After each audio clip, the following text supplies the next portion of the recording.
Well, we have a poll, so I know Meg isn't going to make it tonight. I'm assuming Christine will join in a few. So, with the time being 7:03, I will call to order the Thursday, May 13th edition of the Norton Select Board to order. So, the three members of the board are present, myself, Michael Poole, and Town Manager Michael Units. Thank you for joining.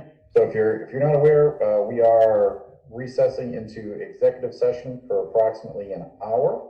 So we intend to return to open session around 8 o'clock. So if you'd like to disconnect and then rejoin then, that would be fine. I will keep this meeting open with a splash page indicating our intent to return to open session. We'll update that if anything changes. So don't keep anybody tied to their computer any longer than they need to be. And that's where we're at for today. Hey, Jack. Yes, sir. Just for clarification, we have two separate executive sessions, and I know we planned for the first one about an hour, so I don't know how long the second's going to take, but it might be a bit longer. All right, we can update that as we go through. Try to keep them as tight as possible. We got a busy night tonight, and a lot of people waiting to participate. All right, I think we're going to your session first, correct, Renee? Yes. Okay. On the language. You want to read the one from the agenda and then the because we have two. One we have to declare, and then the other one that we do not. Trying to pull it up. The joys of going back to the office is I get home about 10 minutes before the meeting starts again, so. Okay. You want me to read the first one from the agenda? Yeah, if you have the language, I know sure. The motion. I have the declaration for the second, and I can share my screen if you want. Okay. So the first one, we're going to go into executive session to discuss strategy with respect to negotiations with non-union personnel, i.e. the town manager, pursuant to General Law, Chapter 30A, Section 21A2. And then, have you found the declaration? I have not. Okay, let me pop this up. Hold on. Because this one you have to read. Okay, should you see my screen though? I do.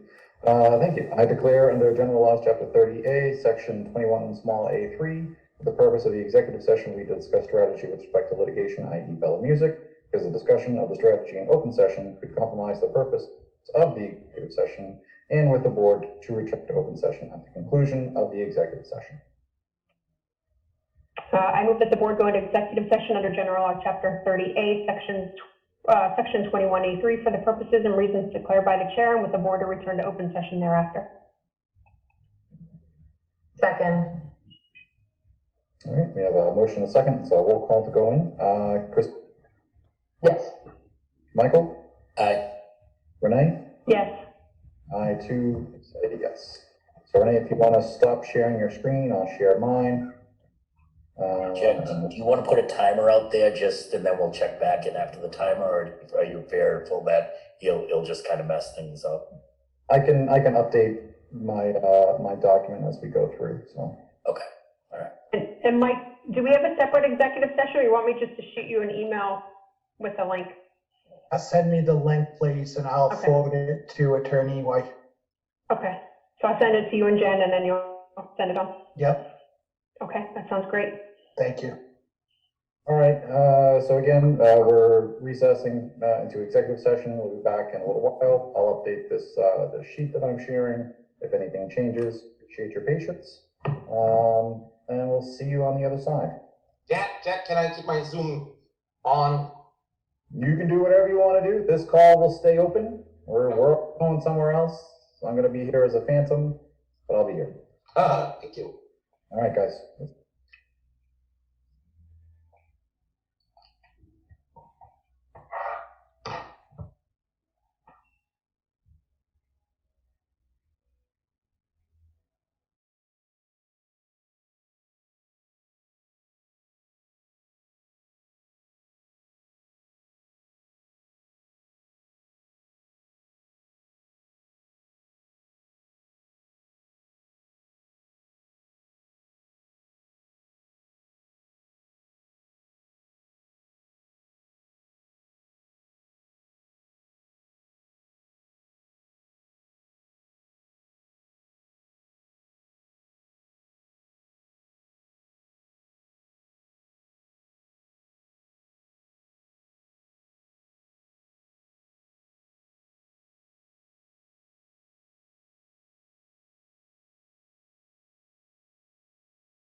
Good evening, everybody. I do apologize for the extended delay on that. We got into some lengthier discussions than I think any of us intended.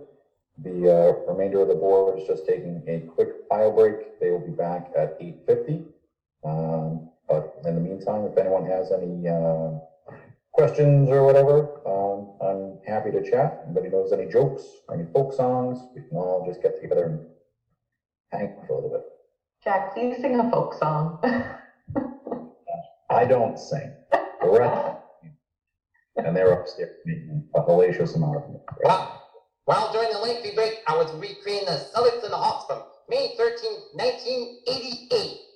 88. One. Celtics up by 4. Excellent.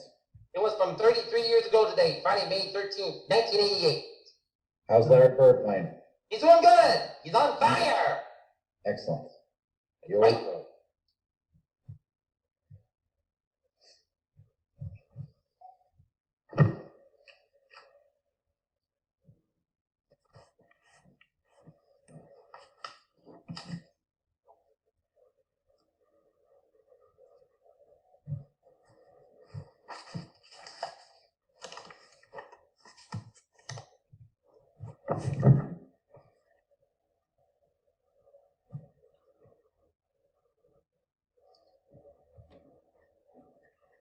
So Christine, you could sing a folk song if you wanted to. Oh, no. My mom wrote me a note for my 3rd grade class and said Christine's not allowed to sing in public. So I think that applies to this too. Thanks though.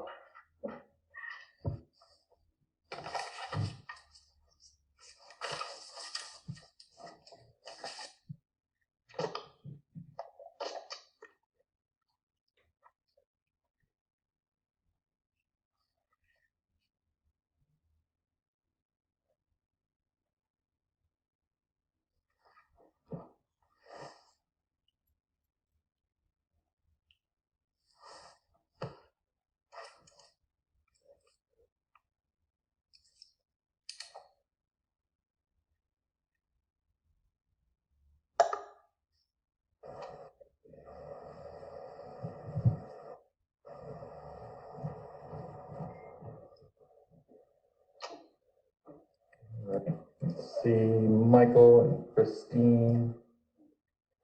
Let's see. Now there's Renee. I'm on too. All right, so if we're good. This meeting is being recorded. There you go. Excellent. Thank you, Charlene. Welcome back to the May 13th. I think it's still May 13th. We didn't go into Friday yet. Edition of Norton Select Board. Appreciate everyone's patience as we had an extended executive session to start the meeting. We will now resume the and hopefully move things along quite briskly. I'm sure everyone's got other things that they would like to be doing. All right. First up, we have a number of appointments this evening. So the appointment of following individuals as permanent full-time firefighters, paramedics to the Norton Fire Department, effective May 24, 2021. Christopher Fisher, Megan Fitzgerald, Michael Morano, Christopher Throm, Brandon Becker, Mikhail Kuchek, Brian Lundstedt. Work to go on with that. Is the chief on? Yep, I'm here. Hey, Sean. Hi, Chief. How you guys doing? Give me yourself. Well, chief. Good, thank you. Yeah, so I'll be brief, but we're very fortunate that we were able to find so many good candidates to fill our open positions and our safer grant positions. So all of these individuals did an excellent job in their interviews, and we're excited to be adding them to our department. So I congratulate them all while we're on here. And does this put you at a full roster, chief? I'm sorry? Does this put you at a full roster? Yes, after the individuals graduate the academy, it will. Yes. We're excited about that. How excited are you to have 7 new people? I'm very excited. It's awesome. They're all good people too. Excellent. I see them are on.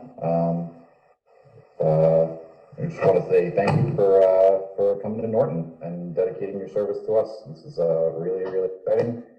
Chief Simmons is an excellent leader to have in that position. He'll teach you well as long as his staff.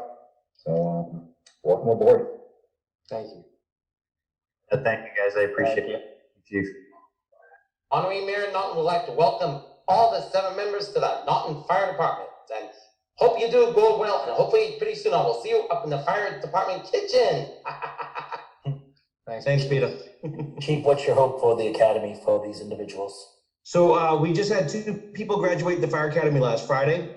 We had 2 more start the fire academy last Monday.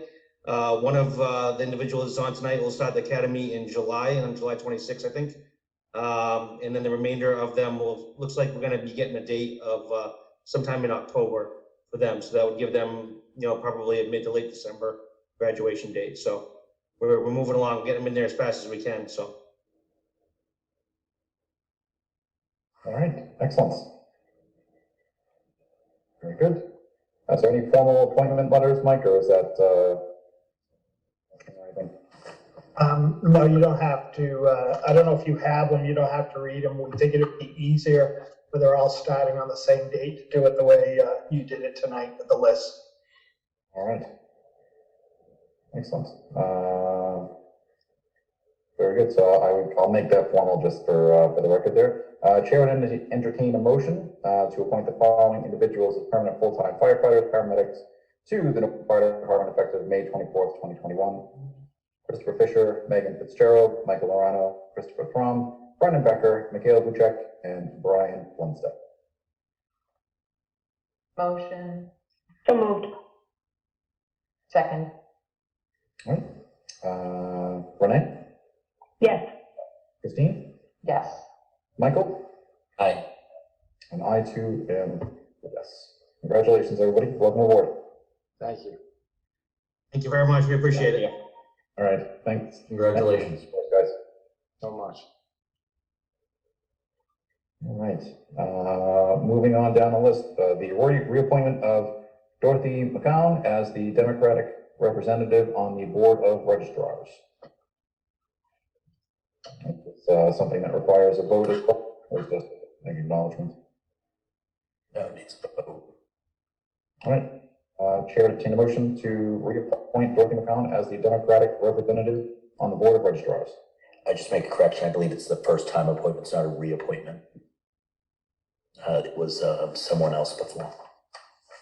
Mimi was the previous one. Yeah, the letter in the packet says it's so, It's the first time. appoint or reappoint Dorothy McCown as the Democratic representative on the Board of Registrars. So moved. Second. All right, motion and a second. Renee? Yes. Christine? Yes. Michael? Aye. I too am a yes. So, thank you, Dorothy. Appreciate that. Next up, appointment of Cody Thompson as an alternate member to the EDC. Renee is EDC chair. Do you want to say anything about that? I would, thank you, Jack. So Cody and he actually reached out to me for something separate, and I talked to him about the Economic Development Commission and whether or not he had any interest in joining. I was happy to learn that he did. He wanted to get involved, and I know he's on and may like to say a word or two. Thank you, Renee, and thanks for reaching out and offering up the opportunity. My wife and I moved to Norton 2 years ago and love the town. My wife actually went to Wheaton, so she's very familiar with the town. And I'm a problem solver by nature, and so I feel like I have, maybe something to offer, and looking forward to getting involved and helping out wherever I can. And we are certainly excited, Jack, to have him on the EDC.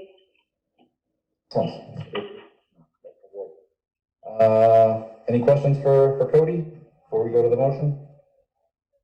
Seeing none, Chair entertain a motion to appoint Cody Thompson as alternate member to the Economic Development Commission. So moved.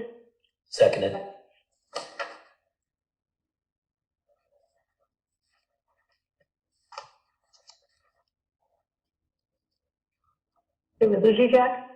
Oh, No, I'm here. Hello? Can you hear me? Yep, Now did we you hear can. the motion in the second? I did. I was just waiting for the roll call. So Renee, Yes. Christine, yes. Michael. Aye. I too am a yes. Thank you, Cody. And welcome Thank aboard. Thank you, Cody. We'll see you next Wednesday. All right. All right. We also have the appointment of Paul Wanamaker as a permanent member to the Council on Aging. I did see Reverend Wanamaker on earlier. I don't know if he stuck with us through our executive session. I do not see him on any longer. So Chair would entertain a motion to appoint Paul Wanamaker as a permanent member to the Council on Aging. So moved. Second, All right. Any further discussion? Seeing none. Renee, Yes. Christine, yes. Michael, Aye. and I too am a yes. We'll take this out of order. We'll go with number 6 yet. The reappointment of Paul DiGiuseppe as the representative and Keith Silver as the alternate representative for the Joint Transportation Planning Group, JT. Mr. Chairman, can I just interrupt you for a second? Boys. If we could switch those, Paul had asked that he be the alternate this time and let Keith be the representative. Keith, know this? Yes. You there? All right. Well, hopefully Keith doesn't get mad at us. I think that's all well and good. Mike, what is this? The Joint Transportation Planning Group, they meet at SERPED and they review the plans for the TIP. So they look at all the plans, projects that are coming forward and recommend projects to be put on the TIP. Transportation Improvement Plan, excuse me. Thanks. With no further discussion, Chair would entertain a motion to appoint Keith Silver as the representative and Paul DiGiuseppe as the alternate representative for the Joint Transportation Planning Group. So moved. Second, All right. Renee, Yes. Christine, yes. Michael, Aye. and I too am a yes. Excellent. Best of luck to them both. We will now jump back to item number 5, self-nomination of select person representative to the Southeastern Massachusetts Metropolitan Planning Organization. So I don't know if anyone had a chance to read the materials that went along with this and if that piqued any interest in doing that. Feel free to speak freely and nominate yourself. Mike, I don't believe it is required that we have anyone to do this. This is purely a voluntary thing. You put yourself forward and then there's a vote amongst the members about who will represent. Yeah, I haven't been able to read it, so I apologize. All right. So again, I don't think this is anything that requires a formal vote. If this is something that you're interested in, you can feel free to send a letter of interest in, and you'll have the full support of me and probably everyone else on the board. So, all right, we'll move past that item. On to licenses and permits. We have the vote to approve a one-day beer and wine liquor license to Scott O'Rourke on behalf of Wheaton College for a private event at the President's House lawn area at 28 East Main Street from 5 p.m. to 11 p.m. on Thursday, May 20th, 2021.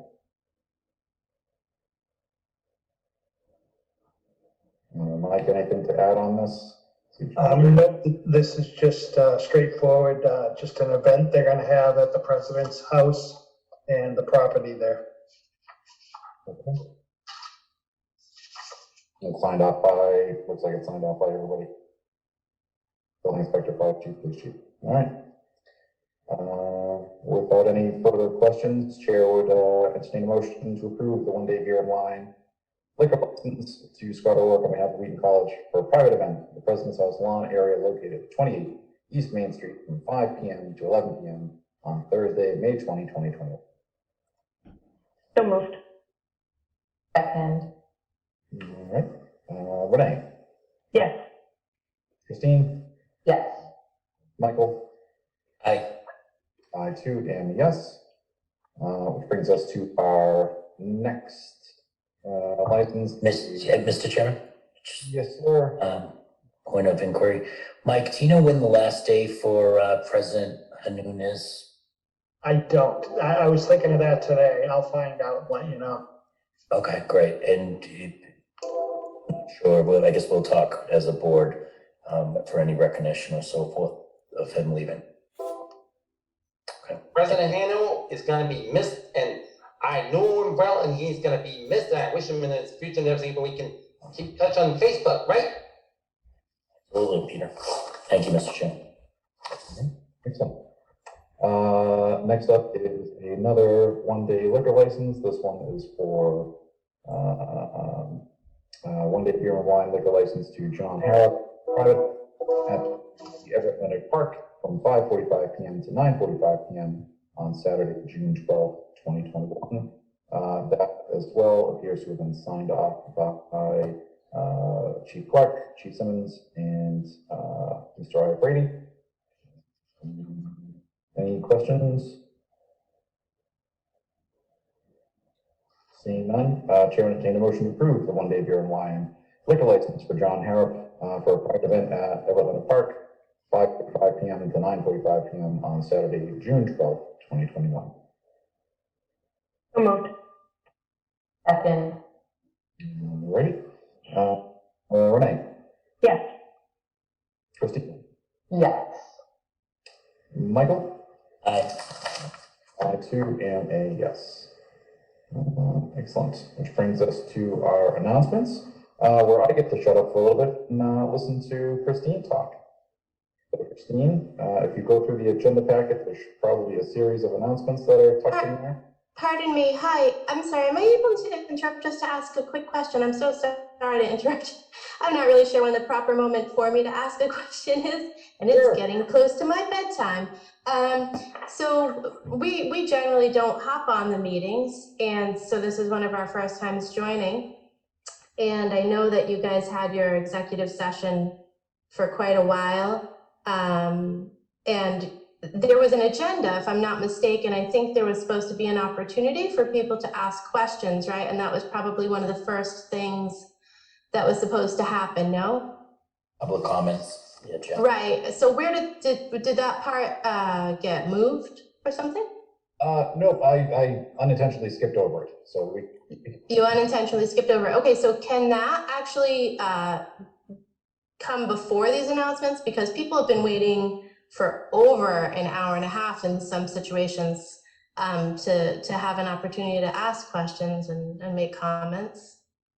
Sure. Yeah, anyone who's interested in making a comment, asking questions, please feel free to, if you can virtually raise your hand, or we can start with you, ma'am.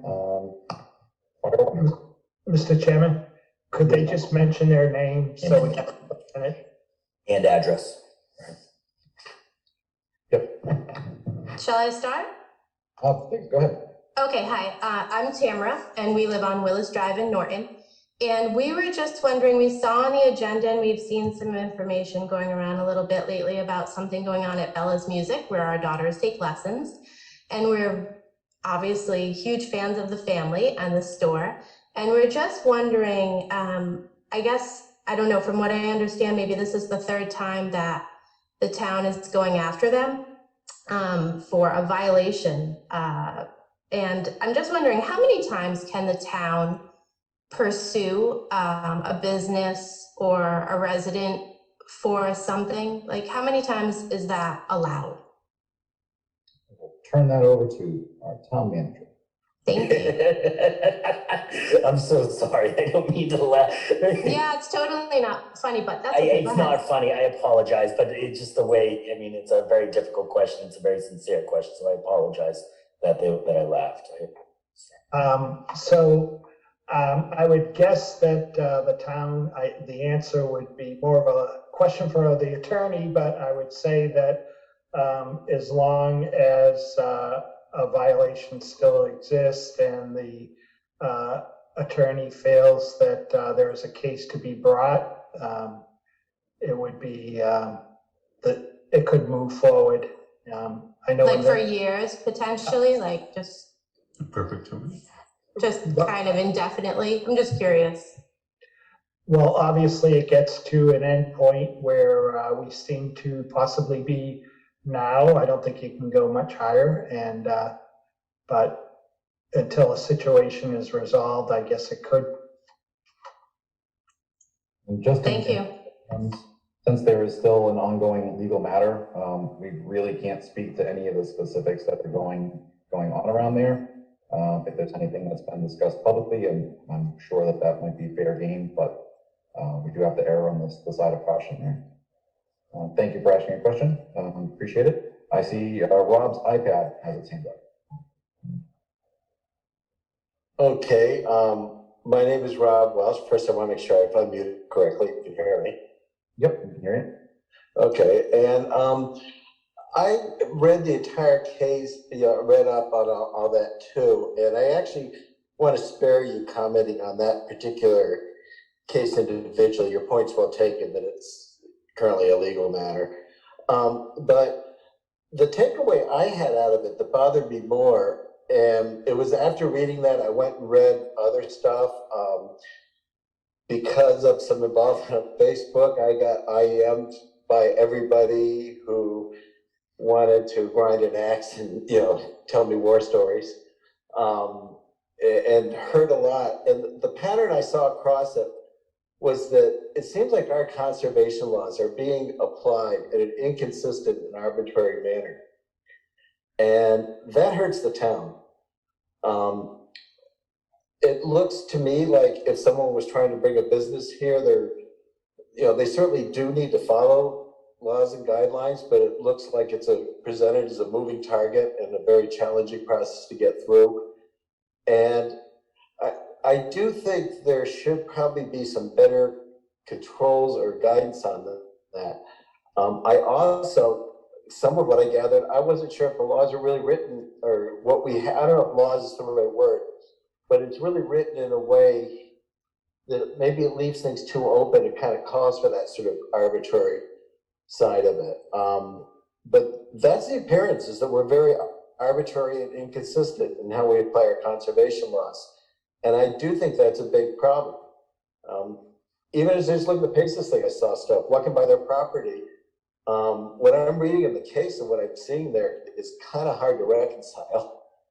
I fail to see how digging that out would help that wetlands. And are we emptying storm drains into that thing? It looks like it. So, you get questions like that. But that's what I mean. It doesn't seem like anything's done. I don't see a pattern there where it seems like we're forcing something. It seems like we're just picking little fights here and there, doing this, doing that. But your points are well heard, Rob. Thank you. And I hate to pass the buck somewhere else, but I think those are probably better questions directed towards the Conservation Commission. None of the individuals on this board have any direct role in either the termination or. Okay, yeah, fair enough. But I would suggest perhaps bringing that to one of their meetings. Yeah, actually, I'm going to probably want to know, what do we do if they don't care to apply them in an arbitrary and consistent manner? Because I think we have to make that an absolute goal that we do it. So that's what I'm ready. They're not doing it. Sure, you can go ask them. And if they say, yes, we're going to do it, and they do, that's great. But what if they say no? So I think there needs to be some more talk here about what type of guidelines. I think there should be better transparent communication what they're up to. How the heck are they going back to court for the third time without people knowing about it?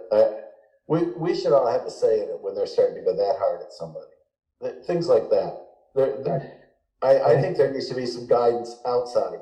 And I think, without having Jennifer Carlino here or anyone from the Concom, it's hard for us to get into that. Perhaps, Mike, what we can do is set up a joint meeting with them at some point in the future, near future, to try to foster that type of dialogue.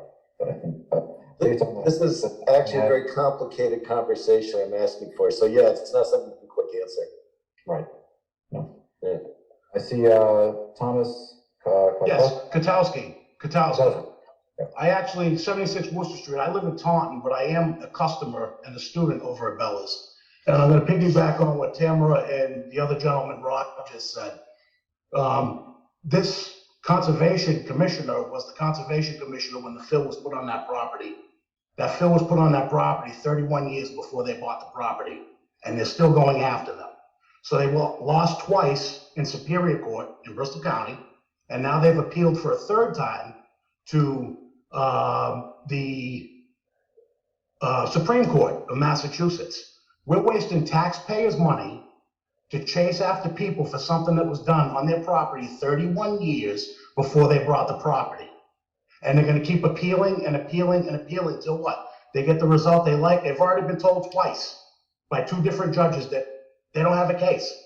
They're appealing. We need to have the commissioner and we need to have everybody else involved in the decision to keep harassing these people that had nothing to do with that landfill. We need to have a meeting like this with everybody involved so everybody can put the stuff on the table and we can find out why they're attacking these people.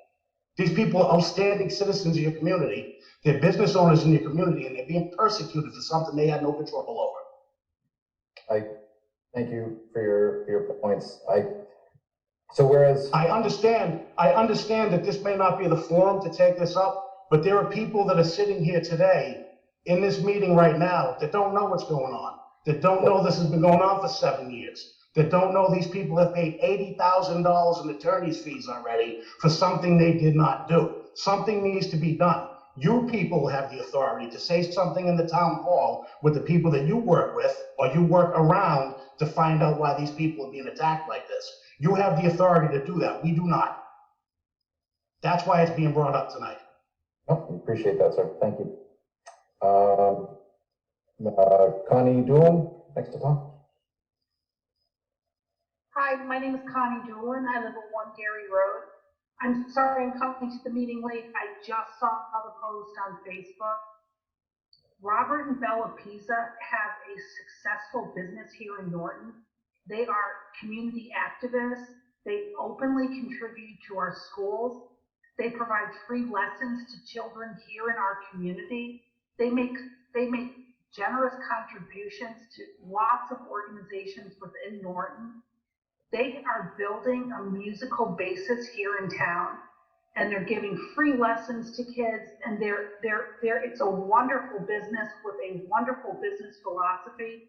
And honestly, I'm appalled that this has been going on for the length of time that it has been going on. I am embarrassed that these people have had to expend $80,000 of their own money on legal fees to fight an issue that happened 3 decades before they purchased the property. And again, I know I'm coming late to the meeting. I'm really sorry about that. But this is something that needs to be looked into.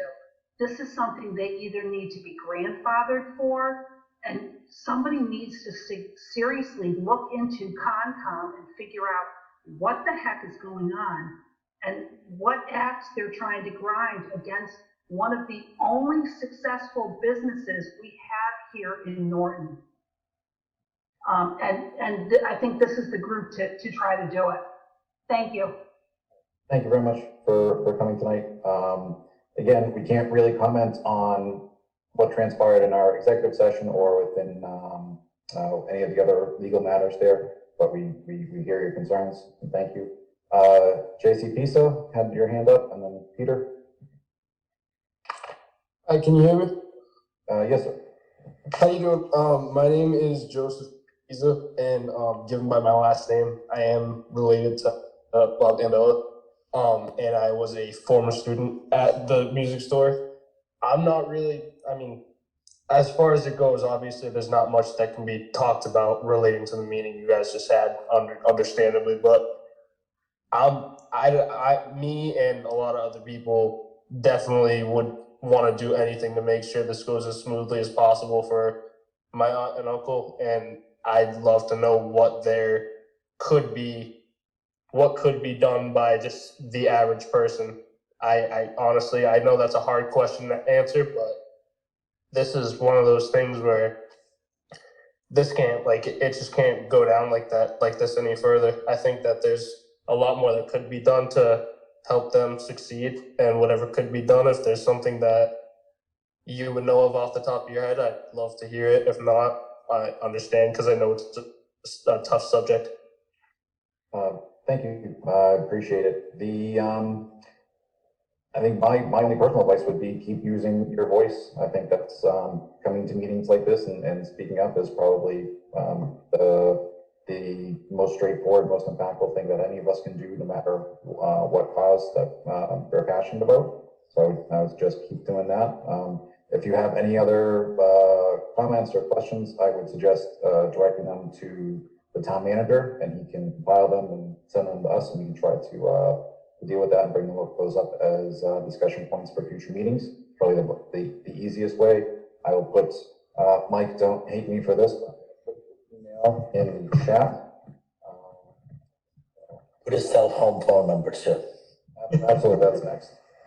I'll just put mine in there because Mike should not be the only one to get those. Feel free to send us your notes. We can compile them and share them with the board. Thank you. Peter, I know you have your hand up. Yes. Robert and Anna Belpizer and their daughters are good citizens in this town, and they have a wonderful business. And Tuesday, while I was on my way home from home plate, after my lunch and dinner, I made a stop to the Bell Music visit to see everything is okay, and you don't deserve this, and the Conservation Commission needs to try to act as citizens and stop harassing those pizzas and make it a fair deal, and hopefully they will get through, and hopefully Bell Music will stay on it, and they are providing music to the town of Norton, and their daughters are on the high school, and hopefully the Concom need to have a taste of their own medicine, and hopefully they can make it fair to the pizzas. Thank you. All right, thank you, Peter. And to anybody who waited around to speak, I apologize. The public comment is a relatively new addition to our meeting. I think it's the third time that it's been there, and coming out of the executive session's a bit frazzled. So I apologize for skipping over that and making you guys hang around for a little while longer, but I appreciate everyone's comments. Is there anyone else that would like to speak either on this topic or anything else before we move on? I just want to say one more thing, if I could, and someone had asked on there our last name. So our last name is Brodsky. I thought I said it, maybe I didn't say it very clearly. Obviously, everybody who has already spoken has gone on and on about what wonderful people Robert and Bella are and how beloved their family is and the store. You know, we've been in Norton for 7 years, almost 8 years now. And we've always been a little bit disappointed with the fact that we don't seem to have a lot of businesses in Norton. Now we've got a couple of really giant businesses. We've got the Wayfair and that ice cream distribution plant over there. But, you know, we've lost the Roach Brothers, and that Bank of America building came down however many years ago and is literally a vacant lot filled with random rocks and dirt for a few years now. I have no idea what's happening with that. You know, and we have a few different areas that's what it looks like. And so, you know, we obviously love the environment. Everybody who lives in Norton cares about the environment, and things were done many, many years ago in the 70s and 80s when we were growing up that, you know, isn't allowed now. And I don't know the ins and outs of the situation, but what I do know is that Bella and Robert weren't any part of anything that happened in this town in the 70s or 80s. But what they have done is they've taken, you know, a piece of land and they've made it a home. They've made it a home for Peter. They've made it a home for residents and kids. They've made it a place that people can come and, learn about music and become like an extended family. And it's literally one of the fabric businesses of Norton, and we don't have many. So you want to continue to, when I say you, I mean whomever is leading the charge on this, continue to pursue this family and their business and try to ruin them financially, ruin their dreams, crush their dreams.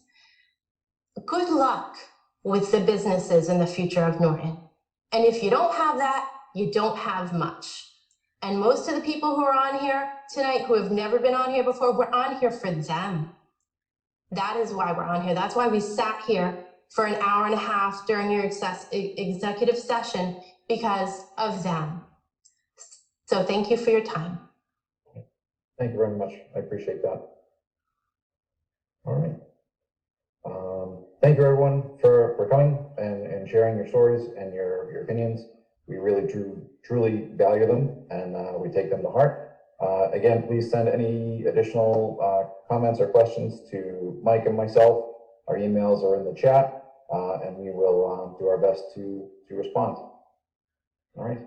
Mr. Chair, if I could just say something on the matter, not talking about anything that we discussed, but as we've said with other issues, this will be an ongoing issue. We will follow up on this. It's not going to be something where we just have this discussion, you all come here, you voice your opinions, your well thought out opinions and your passions, because we can clearly see them. It's not going away. So until something is resolved, we will continue to do this, just like we've done with the South Worcester Street traffic issue. It will stay on something that we have to discuss each time until we feel that there's been a resolution and the town has come to a resolution. Great point, Christine. Thank you. All right. Thanks, everyone. So moving back to the rest of the agenda, I believe we were on announcements. So Christine, you can keep on going. I'm talking, yay. Okay, so sorry everybody. This is gonna be my first time doing it, but I'm gonna try my best. So first thing that we have on the announcement is the Veterans Affairs update. And that's coming over from Estelle.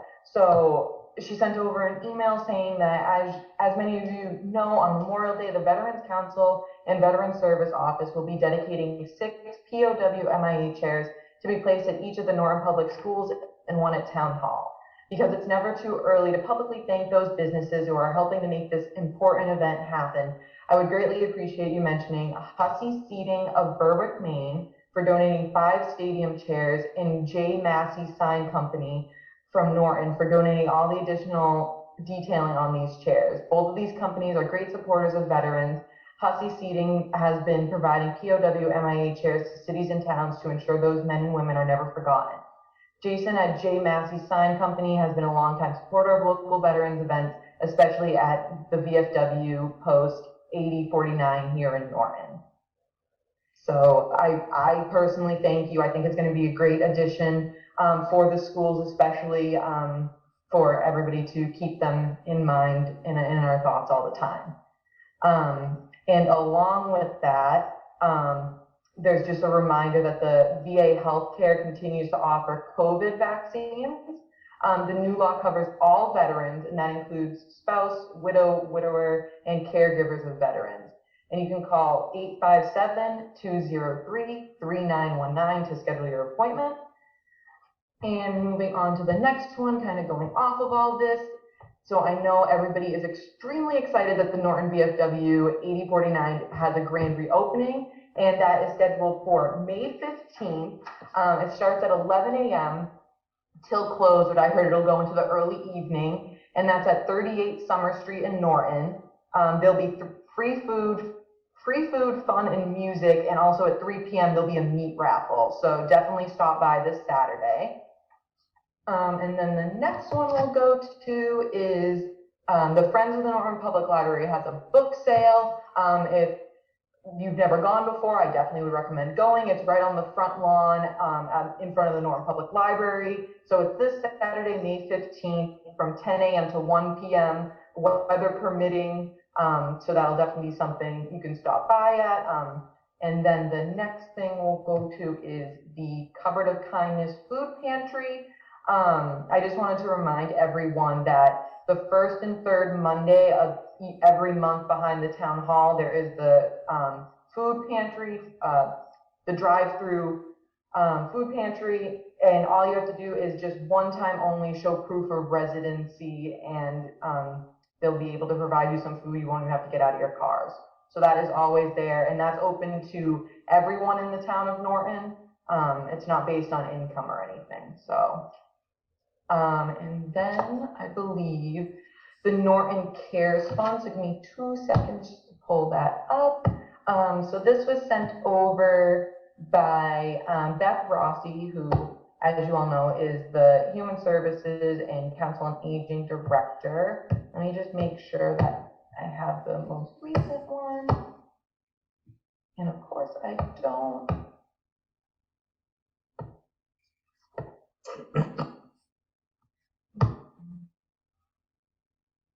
Christine, if you go to page 40 in the packet, her paragraph is there. Yeah, I'm not going to be able to find that quick enough. Yeah, could you, Renee, if you have that available, would you mind? Sure, I can read it. Thank you. Yeah, give me 1 second here. Because of course I just clicked off of the packet. I have it in front of me if you want me to do it. Yes, Mike, that would be fantastic. I have it, Mike. Okay. Anybody. So Beth just wanted to remind that there are many helping programs, grants, and charitable organizations coordinated out of the Norton Senior Center Community Support Center to help those in need. A discretionary fund called Norton Cares was established last year at the beginning of COVID for neighbors to help Norton residents in need during these times. The Department of Human Services has a thorough and confidential intake procedure to make sure the funds go to those who really need it. And people who would like to donate can mail a check to Norton Cares at care of Norton Human Services, 70 East Main Street, Norton, Mass. If anyone has questions or needs help or would just like to know more information, they can reach out to Beth Rossi at the Norton Senior Center and Community Support Center at 508-285-0235. Thank you, Renee. I appreciate it. No problem. And so then the other thing, so this is, I have 2 more. I apologize. They're going to be easy though.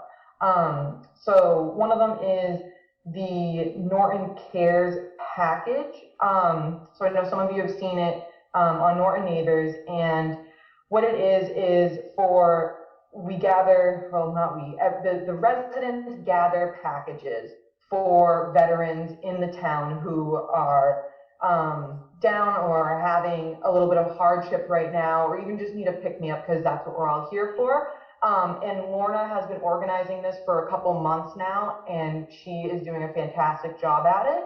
So I just wanted to list a couple of the items that are needed for the care package.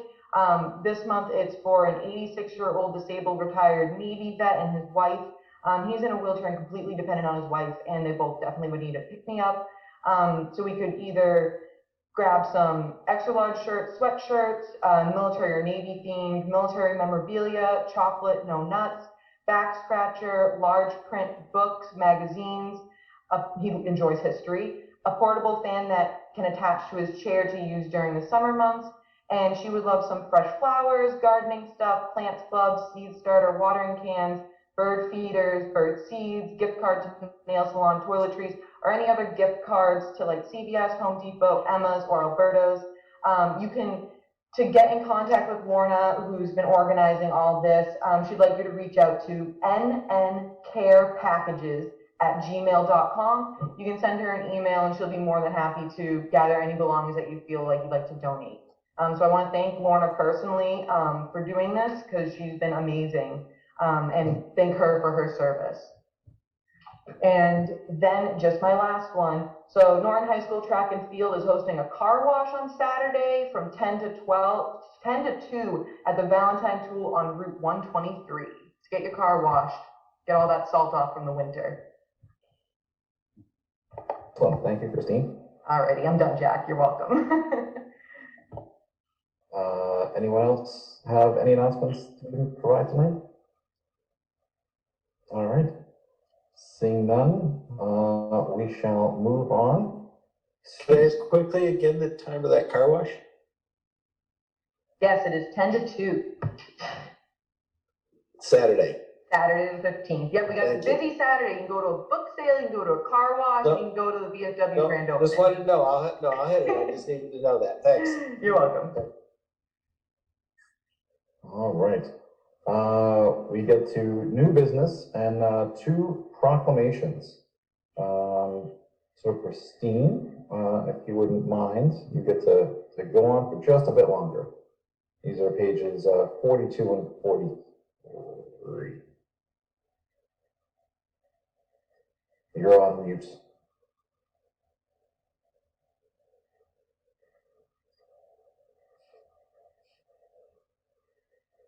All right. On mute. So I got them up. So I will start. So this is Police Week.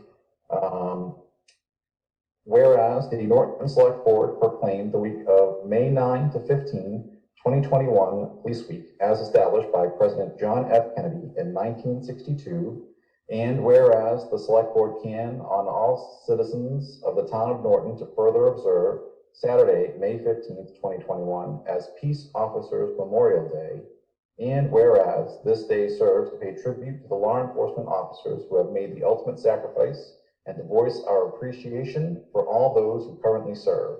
Now, therefore, be it resolved that we, the Select Board, do hereby proclaim May 9 through 15, 2021 as 2021 Police Week in the town of Norton, and to further observe Saturday, May 15, 2021 as Peace Officers Memorial Day. Mike, is there any sort of ceremony or anything on the 15th? Not that I've heard. I know that the president has asked that flags be lowered to half-mast, but I'm not sure if they're planning anything at the memorial in front of the police station. I'll ask the chief. Okay. I know this year probably hits closer to home for a number of residents in town, so if there's perhaps something we could do either for the DeFoss's family or for our NPD family, just let us know. All right. Next is the EMS Week Proclamation, which is way longer, so I'm glad Christine is off mute.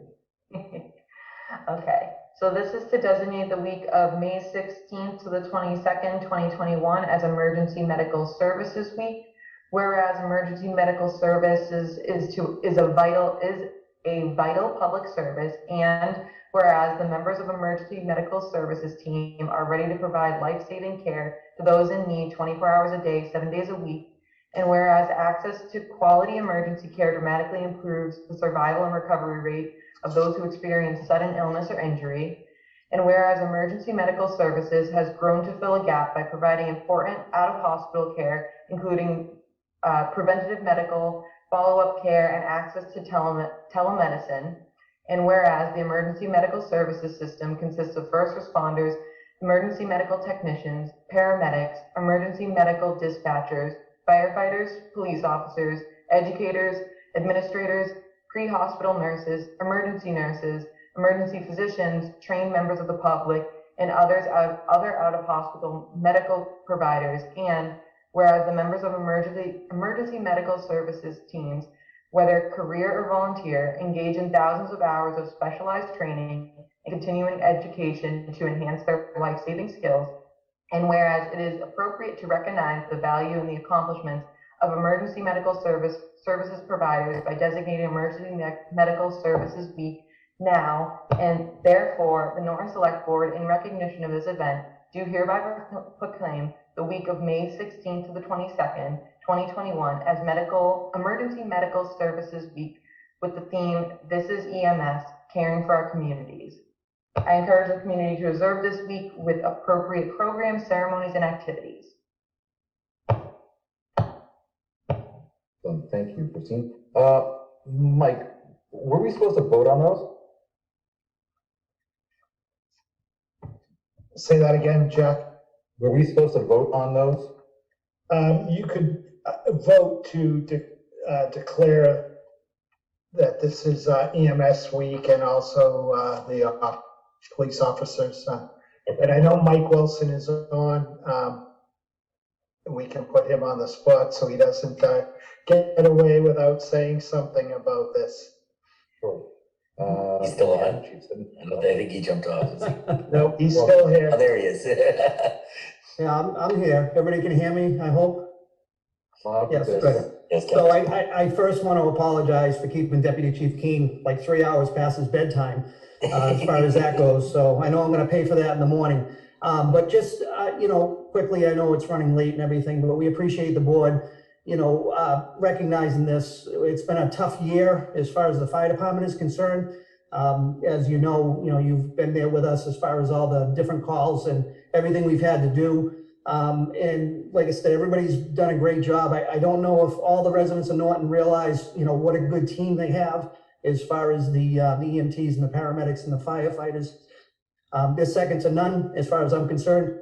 And we can only do it with the help from Chief Simmons. Obviously, he's, if you guys see how he negotiates things in PPE, and usually I start first and then I give them to Chief Simmons, and by the end of that, they don't even want to talk to me or anybody else, because he will negotiate everything as far as, from a mask to whatever it is as far as PPE. So we really have a good person that's leading us as far as the EMS system is concerned. And then I want to give credit to Mike Units too, because everything that we've brought to him and asked him, to fund as far as EMS week, as far as anything the last year, as far as EMS, he's been really receptive to everything we've asked him to do, regardless of what it is. So it's been a busy year, obviously, with COVID. We've basically stepped up to the challenge, and everybody's done a great job. So I appreciate everybody recognizing the EMS system as far as the Norton Fire Department with this week. We appreciate what you do, Captain. Absolutely. I think these weeks hit a bit different after the year that we've all had. So thank you guys for everything that you've done. I also heard you tried to set select board member Tool on fire a few weeks ago. I see your efforts were unsuccessful. Unsuccessful. Good luck next time. That was all Chief Simmons. That was all Chief Simmons trying that. It was so weird. All of a sudden the door was closed and I couldn't get out yet. I just couldn't figure it out. I wondered, Michael, why your face was so clean. All the hair burned off, huh? Yes. It was to experience what they go through was, and I know Christine also went through the training, and it was really what you guys go through is, I can't even explain my experience on it, and I have a new respect for what you do. We appreciate it. Thank you all for taking the time to come down. Appreciate it. It was a good day. So I have to ask, because I know my wife will ask when I get upstairs, what can we do for you guys during these times of COVID in terms of perhaps dropping off lunch or treats or something during the times of COVID? Are you guys able to accept outside food from people? What can folks do to recognize your efforts? Honestly, we will accept stuff as long as it's in its original packaging or it's from, a restaurant or something like that. But I think you guys do a lot to support us. The community does a lot to support us, and the town manager does a lot to support us. We're thankful to all of you. We're very fortunate to have the support we do from our committees and boards and in our community, in general. So, thank you to all of them. I'll echo what Mike said just real quick. I know it's getting late, but I'd like to publicly thank all of our personnel too. They honestly do a great job taking care of people on a daily basis. They put a lot of training and effort into keeping those skills sharp, and they have a lot of compassion for our community. So I'd like to thank all of them and thank all of you for the support that you give us continually. Sincerely. Right. Well, thank you, Donovan. Appreciate it. Sean, thank you to the Norton Fire Department for keeping all that you do to protect us, and I can't wait to visit you in the fire kitchen soon. Thank you, Peter. I look forward to seeing you, buddy. And Mr. Chairman? Okay, sorry. I did hear from the police chief, and they're waiting till October to do an in-person ceremony. Okay. And Mr. Chairman, I also just would like to, usually Chief Clark couldn't be here tonight, but we are blessed to have the patrolmen and women that we do have. That Norton Police Department has really done amazing jobs in trying to include Bristol County counseling services, tune situations, and really have stepped up their training over the last year. And, as well as supporting, obviously, the fire department. We are blessed in town to have two just outstanding organizations serving and protecting our community. Very well said. All right, excellent. So to fix my earlier mistake, Chair would entertain a motion to, where did it go? Recognize. To recognize May 9th through 15th, 2021 as Police Week, and May 15th, 2021 as Police Officer Memorial Day, as a proclamation for May 16th to 22nd, 2021 as Emergency Medical Services Week. So moved. Seconded. All right, motion and second. Renee? Yes. Yes. Michael? An enthusiastic yes, Jack. Oh, it's always nice to see those come out. And up to an enthusiastic yes. So thank you, everybody, for that. And Deputy Chief Keen, feel free to go to bed. All right, moving on into new business. We have a discussion and or vote to approve and sign the TIF agreement with Home Depot USA, Inc. and approve submittal to the Economic Assistance Coordinating Council, EACC. So Mike, I'm assuming we are having this because the TIF was approved at town meeting on Saturday? Yeah, I want to thank everyone at town meeting. It was overwhelmingly approved. And just to remind everyone, the TIF starts at 80% and goes to 75, 65, 55, 3 years of 45%, 2 years of 35%, and 1 year of 25. And in that 10 years, though the company will have a savings in their taxes of $784,123, the town will realize an increase of $943,027. And as I said at town meeting, Home Depot is a good partner to have in town, and I know the Veterans Agent is looking forward because of the commitment that they have for veterans, and she's looking forward to work with them. Mr. Chairman. Mike, I've been asked a lot by residents, why do we keep just giving TIFs away? And I've explained the 25-75 rule, that's kind of the goal. Could you just explain what that is real quickly? Yep. We look at companies, not every I know a lot of people think every company gets a TIF, and they don't. Example is Wayfair didn't get a TIF.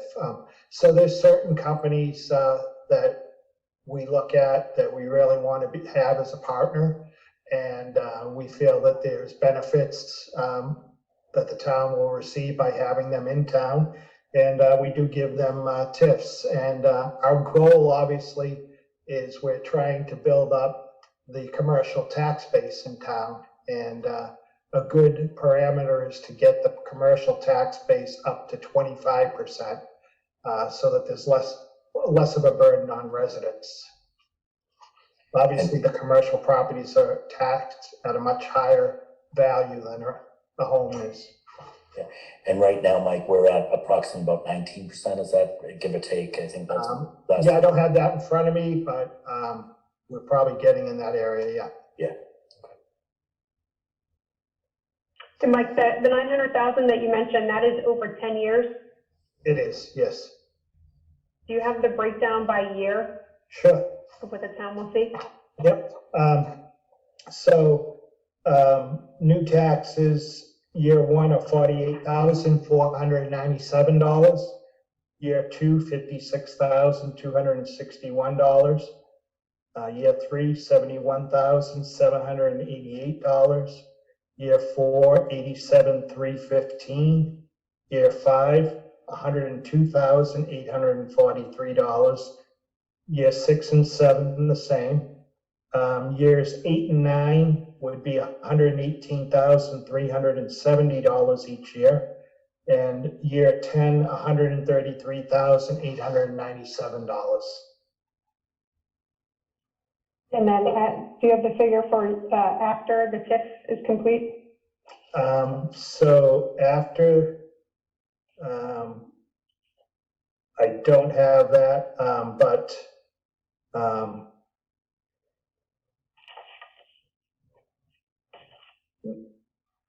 instead of, I can tell you that in year 10, the tax payment will be $116,000, and in year 11, it will be $155,272.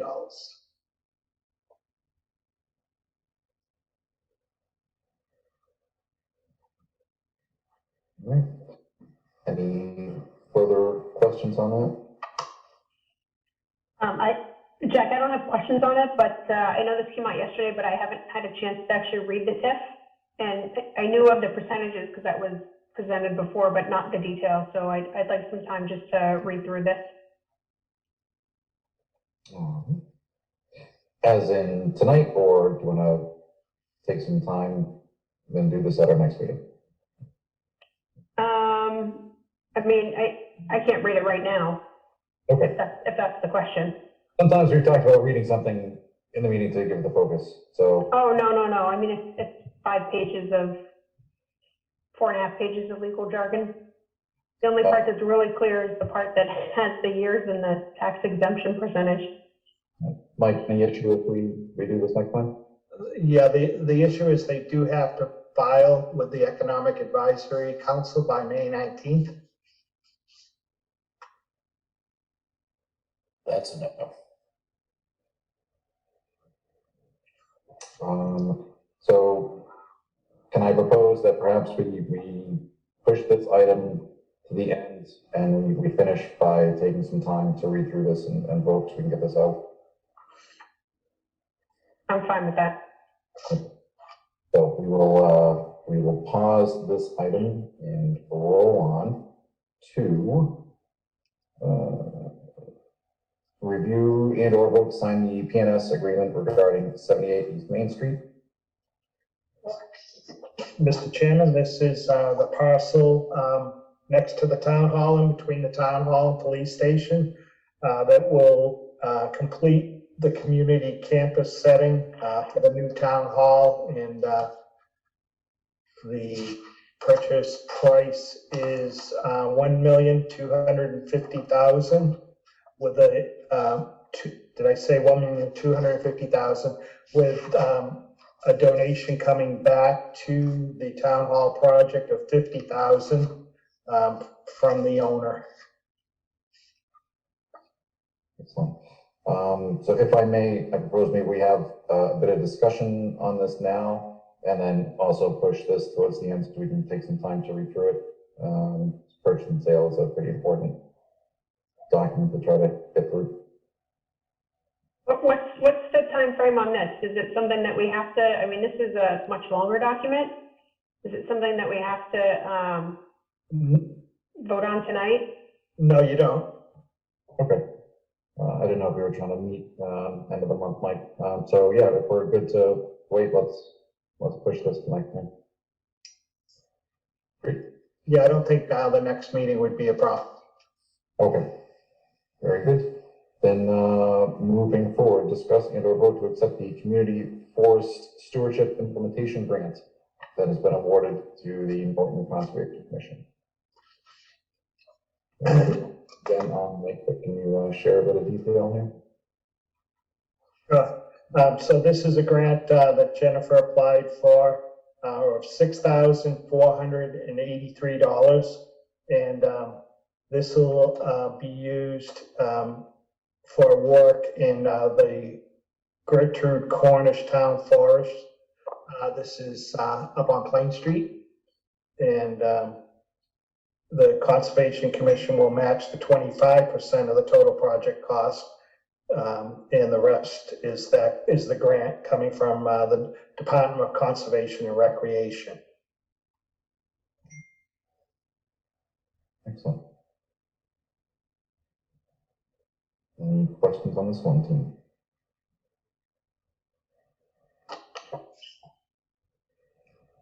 Seeing none, Chair would entertain a motion to accept the Community Forest Stewardship Implementation Grant Award amount of $6,483. So moved. Second. Seeing no further discussion, Renee, Yes.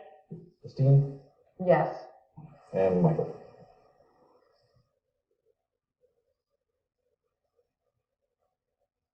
Michael, I can't hear you. You're not muted. That's weird. Aye. Oh, there he is. I too am a yes. Thanks, everybody. Next up, vote to award DPW supply contract for FY22. This is the award through the Southeastern Regional Services Group, and this is for various items that the Highway Department may need to purchase during the year for their work around town, such as crushed stone, stone dust, manhole covers, manhole rings, catch basins, catch basin frames, hot mix for pavement, the magnesium chloride, and then also unleaded gasoline and diesel fuel. So, can you talk a bit about what Surtage is? Yep. Southeastern Regional Services Group is a consortium. I'm not sure the number right now, but it's around 17 communities that we team up and go out to bid together to get better prices for these types of supplies. And Mike, do you know like what kind of comparisons, like what kind of cost savings are we getting from this by doing it through the consortium? Significant. I don't know that exactly, but it's significant by going out because we're able to get a larger bid of items. So if we were just going out and purchasing, one or two catch basins here or there, I'm sure it would be more expensive than going out. Companies are willing to give a lower price if the volume is larger. So the group gets together and says, what are your needs? And then you go out, so say for example, like manhole covers, we have 15, but through all the towns, we might need 300. Right. So the highway, there's a highway directors group that gets together on Tuesdays, and then the town managers get together on Wednesdays once a month. So the highway superintendents are very involved in who we accept for bids and how many supplies we do purchase. Okay. And now, is there a reason, like on some of these zone Bs are different, like they have different communities? Yeah, they are because a lot of the communities, the communities want to be closer to where the supply is. They don't want to be traveling a long distance. So certain number of the towns are closer to one, like LaRusso that supplies asphalt or stone. So those communities go there, and someone else may be closer to another supplier. So they don't want to be traveling all the way to LaRusso. They'd rather go to another location. Gotcha. So there are specific items where they say zone that it just goes by zone and just those communities involved. Right. Okay. And it looks like from ours, there are a couple that list 4 and a couple that list 3. So is our zone, is it Easton, Foxborough, and Mansfield enough? In Norton, yep. Okay. It's weird that some of them don't show, like one's missing Easton and one's missing Mansfield. That's why I wasn't sure. Yeah, because they may not buy that particular, have a need for that particular Okay. supply, so they don't participate in that. Gotcha, thank you. And I'm assuming this contract would be posted on the town site under our contracts. You were breaking up, Jack? This will go to the town website under the contracts. Yes. And Mike, somebody had sent me an email asking about this group. Would you be willing to talk to them about it? Sure. It's another town, I think they're interested in becoming involved. That's why I asked the questions about how it's. Yeah, we'd love to. We just added Swansea recently, so yeah. Let me know.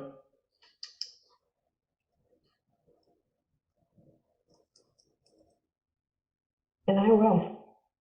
Hey guys, I seem to have lost my audio here. We hear you, Jack.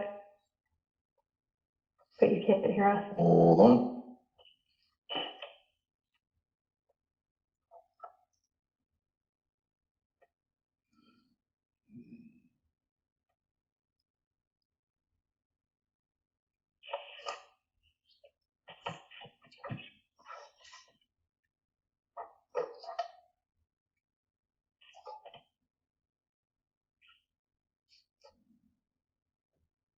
So you can hear me, but I can't hear you. That's weird.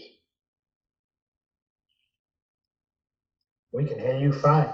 All right, let's try it. Mike, nobody said you're on mute tonight. This is I know. this is Well, awesome. That's because I'm on the back porch, so they're not bothering me.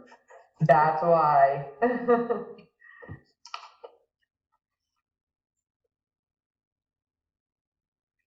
Jack thinks he's talking to us, but.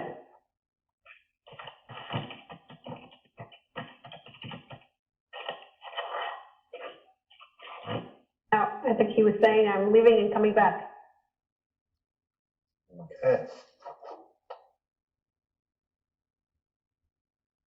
So my point of inquiry just regarding the TIF, is that, so it's being paid, Home Depot's getting the benefit, but it's really the agreement is the landlord. Well, no, the Home Depot gets the benefit.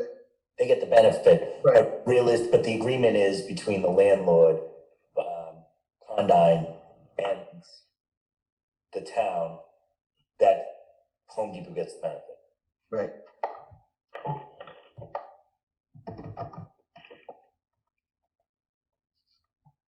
I didn't think we could do contracts through landlords, discounts of incentives through landlords.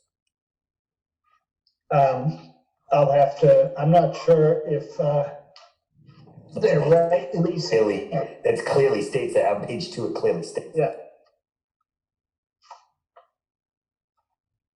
As the tenant and the landlord are seeking taxation. Yep. Michael, what page of the packet is that? That's on page 2. I can, if you want, I can put a note and we can collect our comments if we need to go back.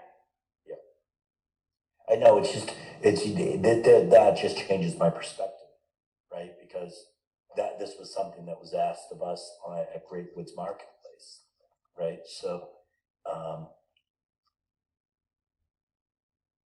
and not that the town would have the stomach to do it for a tenant going in there, but I have someone knocking on my door back. Might be Jack looking for volume. I wasn't even knocking on the door. That was someone intruding. Oh, I'm back. Can you guys hear me? Oh. Sorry, it was my daughter. I just kind of threw me off, guys. Sorry. Yeah, we can hear you, Jack. Sorry about that. Do we need to go back over anything? Sounds like we're on the marijuana establishments. Not yet. I think we need to vote on the DPW. And then the next one. Yep, so Chair would Vote, entertain a motion to award the DPW supply contract for FY '22 as presented. So moved. Seconded. All right, Renee, Yes. Christine, Yes. Michael, Aye. two, and a yes. Did you guys look at the chemical contract as well? Can we vote on that one? No, we haven't talked about it. So this obviously is much smaller. This is for water and sewer treatment chemicals. And so this would be for liquid potassium hydroxide and sodium hypochlorite. So there's just 3 bids on this. 3 items on this, I'm sorry. And same process through Southeast Regional Services Group. I'm about to come through your door then. Be careful, Mike, because someone's beeping. That's something. Oh, that's the train. Oh. Commuter Rail. Mr. Chair, I just want to confirm, Mike, these are already awarded, these 3 items, or is this what you're going to bid for? These were awarded by Southeastern Regional Services Group, and this is our portion. Okay, thank you.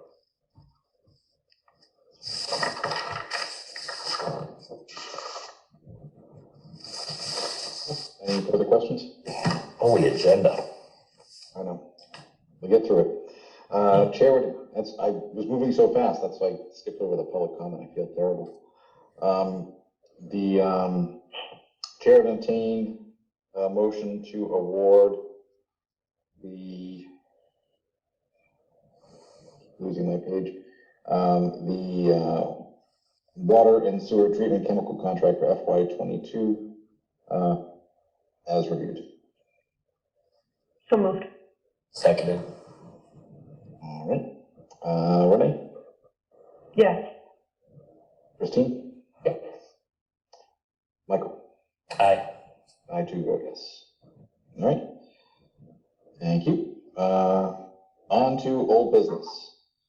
Discussion and or vote on reopening of town hall. So when last we left this topic, I think we were looking for the health agent to weigh in on his thoughts. Has that happened? I have talked to the health agent.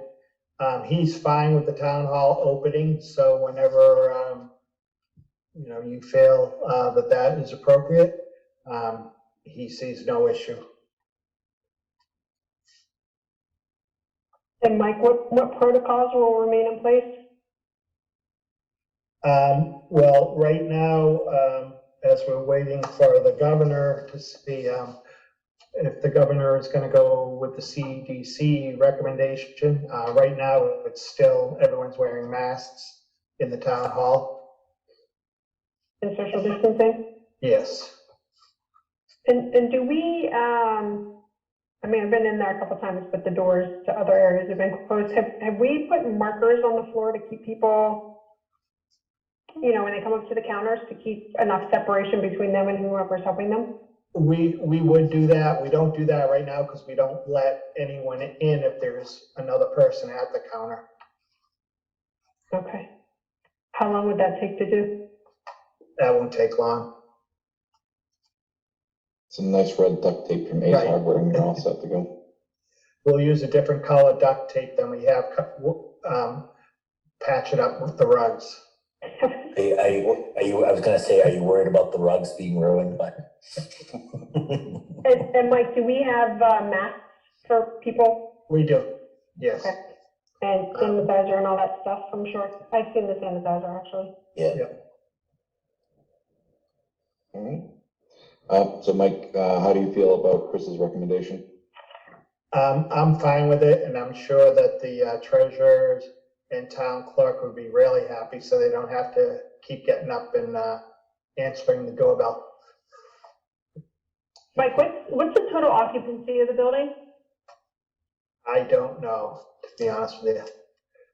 I don't know if we because we never had a occupancy permit, so I don't know, I'd have to check with the building commissioner. Okay, 'cause I was looking at some of the current guidance for businesses, and I think I can't remember the percentage, but I thought it said like 25% occupancy, and just wondering if upon reopening, that we'd have an issue with the number of employees and the number of people. Because right now, the guidance still says to encourage teleworking. Mhm. I think it said teleworking, it was weird, but working from home, essentially. So just curious on that. Teleworking, remote working, right? Yeah, it said something I swear it said like teleworker. I'd have to look at it again. Telecommute. No, it was a weird, hold on, I sent myself, you know what, the email never came to me, but I can Google it, I have the website. All right. See, I've never heard that phrase before. Okay. So I would support that. It's Chris's recommendation. Mike's good with it. If we can continue to follow the mask and social distancing requirements, I think that's fine. Anyone feel otherwise? So No, go ahead. I was just gonna say, I'll coordinate, Chris was off this week, I'll coordinate with him next week and make sure that we have proper signage and the social distancing 6-foot things on the floors before we do open the doors. With a target date of May 24th, is that Memorial Day? No. It's not. So date of May. I was gonna suggest June 1st, after the day after Memorial Day, just because that gives you 2 full weeks to just make sure everything's all set. And I'd also like to get it in writing once you guys are all set, just so if people question anything, saying, you guys have done your due diligence of getting the signage, getting the markers, getting anything that's needed, the masks ready. And then also possibly, if it's okay, from the town clerk, or anybody who's in the town hall that's gonna have direct face-to-face contact. I don't know if it's too much to ask if we could get their written, approval to reopen, that they're ready too. I don't know if that's too much to ask. Yeah, I don't think we could do that. We've put, they all have barriers in their offices anyways. If we're gonna open, we're gonna open. We can't let individual departments decide whether they want to be open or not be open. Okay. And Mike, you don't think that a week, so a target date of the 24th is a reasonable, do you think? That'd be more than enough. Depending if we get the signs. So we haven't posted any signs at this point, even for the employees? We do have signage, but if we're gonna start letting people in, we want to, make sure that we tell them to follow the social distancing if there's more than one person coming to the town clerk or the treasurer collectors. So we would want to make sure we have enough signage if there's gonna be people. So do we need to actually pick a date, or can we say, town hall can reopen at the town manager's discretion? We have to when you have to amend your current vote, didn't you guys have to vote to close the town hall? And wouldn't you have to amend that? We did the emergency declaration. As part of that, we did vote to close town hall. I think, Michael, we just need to vote to reopen. That's right. That's what I meant, Renee, sorry. No, that's okay. Because you voted to close it, because you voted to close it, you should reopen. Yeah. We should vote to reopen. Yeah, just if you could just vote to reopen once the health agent is satisfied that all the proper signage and protocols are in place. Okay. Chair would entertain a motion to allow town hall to reopen once the health agent is satisfied that the protocols and signage is in place. So moved. Second. All right. Renee? Yes. Christine? Yes. Michael? Aye. I too am a yes. All right. Thank you, Mike. And Jack, if I just may, I found that section and it does say employers are encouraged to have workers continue to telework if feasible. Odd language. It's odd language. Yeah. Yep, things are looking up, and pretty soon we'll be back to in-person meetings pretty soon at the Norton Media Center because the town hall is unusable, right? Right. Thank you, sir. So that brings up to, we don't have a discussion for virtual return to in-person meetings. So can we make sure that that's on for next time, Mike? All right. I thought, Jack, that was one that you moved because of the link. Was it? Oh, jeez. It's been a week, and it's It already has been been a big week, yeah. Yep. Okay. I can talk to the next one. Yes, please. So on the marijuana establishment, so the EDC heard again at the request of Lucky Green Ladies on a new proposal or a modified proposal for the delivery operator license. They found a new location after having conversations with Gator Investments and trying to proceed with the properties there. Specifically, the last time that the EDC had seen them, they identified that location, but they didn't have a suite available. So as part of the HCA negotiation, we needed that information. So when they went back, they found Gator was no longer willing to rent to them based on their lender, saying that they didn't want to support it. So they did find a new location in town.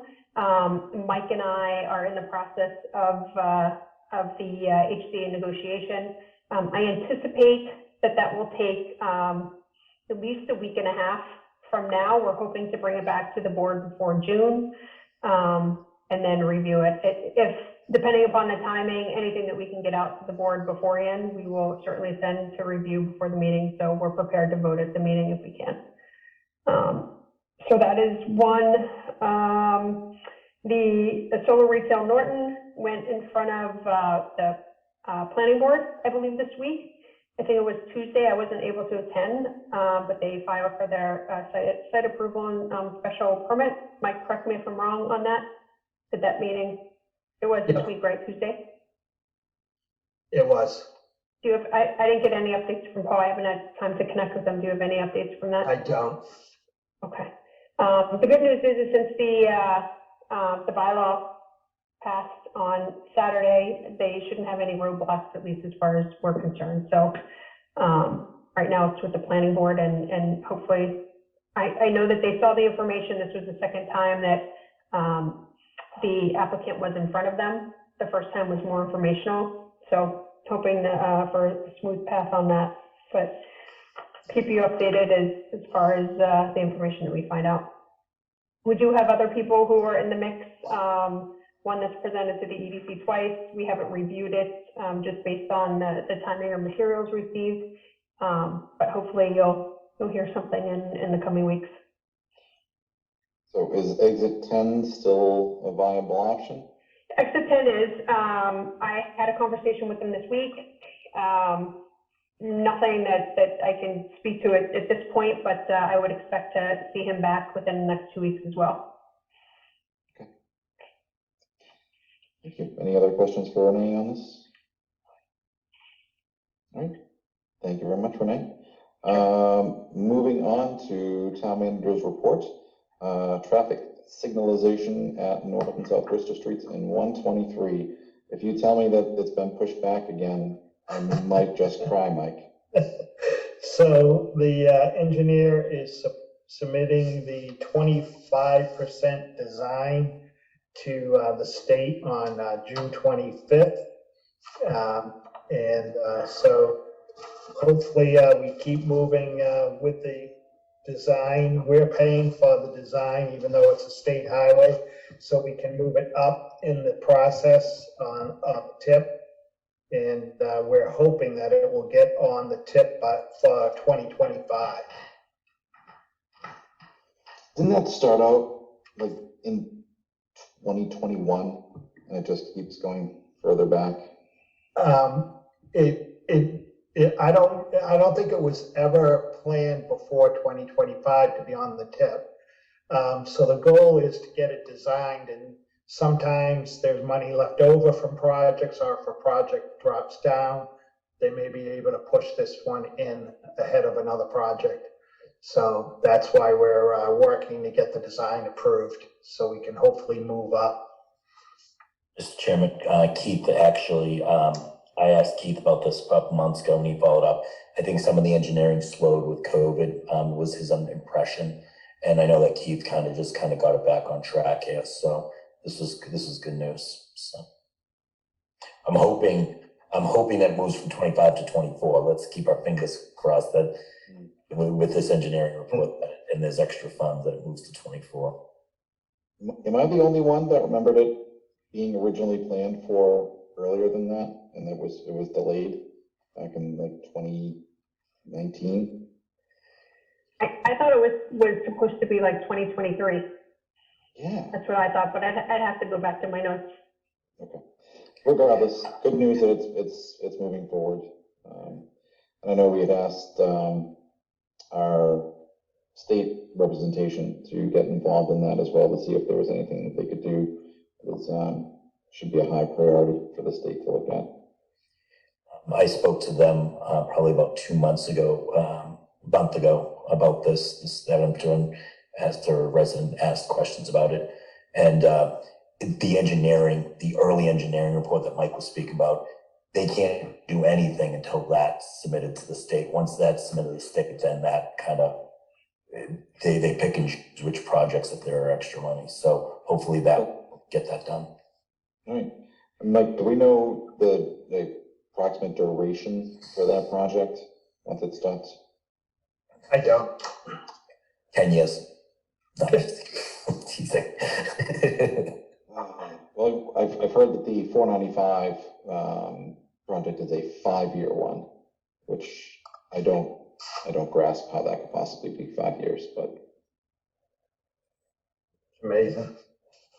That's the one right now where the lights are already up? like whatever is the fuller plan for that is a 5-year. And I don't know if that ties into the Complete Streets effort and then the lights down at North and South Washington, Mike. I don't know what that 5-year period comes. It may require widening of ramps, Jack, who knows what the rail is. All right.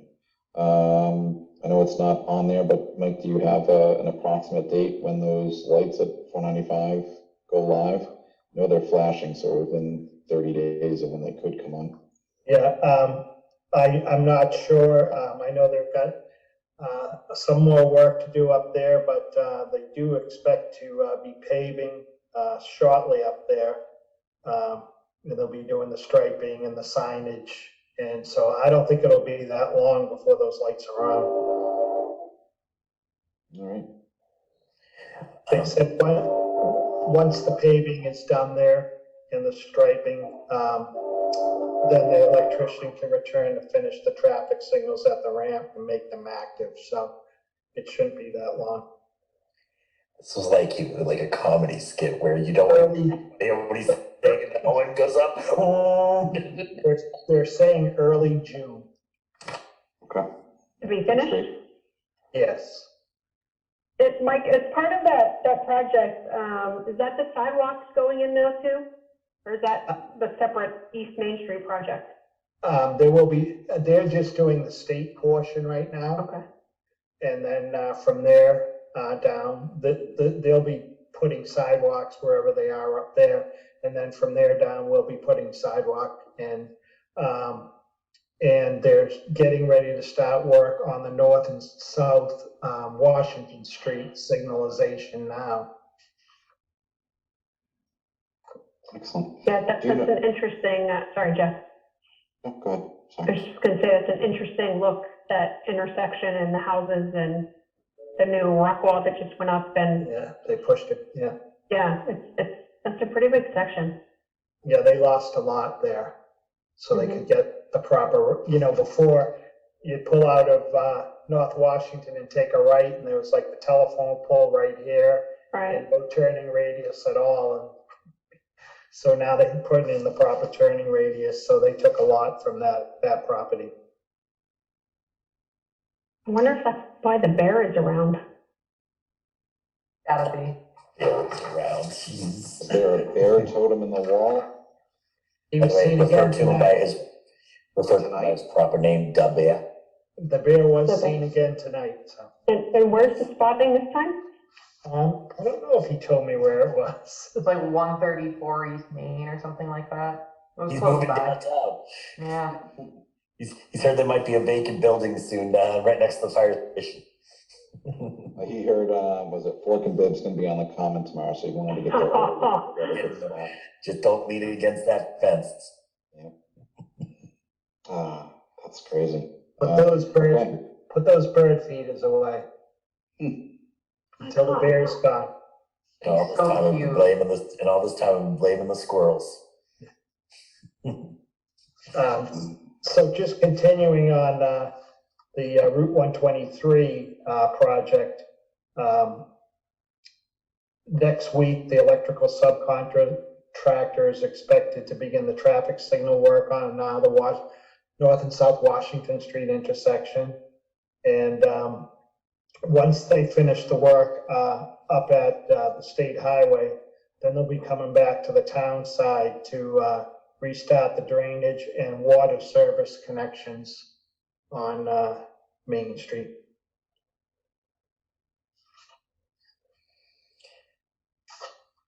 Just like that, we go from one light town to a 5-light town. Yeah. And the other update on the bike trail, on April 20th, the 75% design was submitted to the state for review. And once that's approved, then we can hire an appraiser to do estimates on any properties where we'll need easements or takings. And we can't do that. They won't let us start the appraisal process until they approve the 75% design. But in the meantime, we can go out and try and seek donations from any of the properties along the way. And I know Chris Keys is on. I want to thank him for coming forward to offer to help me in that process of contacting. There's like 60 individual owners along the right of way that we'll need to contact and see if they're willing to donate any rights they have in that right of way that they probably don't even know they have in that right of way. It's just a matter of some of the properties the railroad took title to, and some of them they just took rights across the properties. But when Mansfield purchased the right of way through the bankruptcy court, it was just assumed that the railroad had taken all the properties. And so Mansfield thought they were buying the property with clear title. So this is a process to clear that issue up. Even if someone isn't willing to donate, the value can't be much because they're not using it. They don't have anything on the right of way, and there's a sewer main down the right of way. So there can be no value and nothing we have to replace. So we're going to begin that process. That's great. Mr. Keys, thank you very much for volunteering your time to help out with this. That's great. My pleasure. Just a couple of very brief comments. I know it's late, but I appreciate the opportunity to work with Mike on this project. I'm a huge bicycling advocate and very excited about the potential that a bike trail in Norton would offer the community. But I'd like to take this opportunity to thank the board as well as Mike for your leadership in the vote this past Saturday. I'm a 17-year resident with my wife here in Norton, and I am overwhelmed. I could not believe what occurred on Saturday, but clearly you folks have done an outstanding job of mobilizing the community, and it's a very exciting time to be a citizen in Norton. Thank you. Thank you. I appreciate the kind words. Saturday was a very, very nice day. It was a great day. So Mike, is Mansfield going through a similar process of trying to clear title on these fronts as well? Yeah, we've been working along with them at the same time in the state. Excellent. And do these rights of way, do they bisect any of these properties, or are they at the tail end? They, at the tail end of properties along the way. Very good. All Any idea right. where it stands on the state's investment list? I know this is another one that keeps moving years down. They still hope to be on the 2022 tip. Really? Oh, wow. Yes. That's the target. Excellent. And just one other thing, if I could mention, I don't know if Christine had this or not, but I know Gary Cameron was on at the beginning and then he dropped off. And he just wanted to announce a project called We Salute You. Was that mentioned before? It was not. Okay. They're starting a project and it's called We Salute You Project. It's a nonprofit organization that will support all the men and women, active duty military and retired service members that make the ultimate sacrifice to fight for our freedom. So our veterans find peace and healing when visiting our memorials in our town. With a $100 donation, you'll receive a temporary 10-foot fiberglass pole with a 3x5 American flag, and it will be set up 3 times a year in your yard: Memorial Day, Independence Day, and Veterans Day. Delivery and setup will be the Saturday before each holiday, and it will remain for 1 week, and then it will be removed and stored by our committee. You may dedicate your flagpole to a loved one with a written decal placed on the pole. All proceeds of the We Salute You project will directly benefit veterans and their families in our community.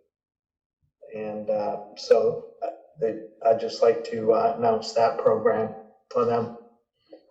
Mike, did you say how people would donate? Is it a check to mail in, or is there a website? Yep, it's total cost is $100, and you make checks payable to We Salute You Project, and PO Box 539, Norton, Mass. 02766. And if you have any questions, you can call 774-265-5751, or you can email Marcus at landscape.com. They actually have a website as well, WeSaluteYouProject.org. Looks really easy to do. They're looking to, they have a goal of $25,000, so they're 3% of the way there. Let's try to get them a bit higher. I think this is a really, really great idea. Excellent. Mike? That's it. Okie dokie. Select Board report and mail. Anyone have anything to share tonight? Just real quickly, this Saturday, the VFW will be reopening, and they're having a celebration for their reopening. I believe it's 11 to 3 is the celebration there, but we encourage all to attend. It's 11 till like the early evening. They have the meat raffle at 3 o'clock. Like I said, 11 to 3. Just teasing, Christy, thank you. All right. So, thank you, Michael.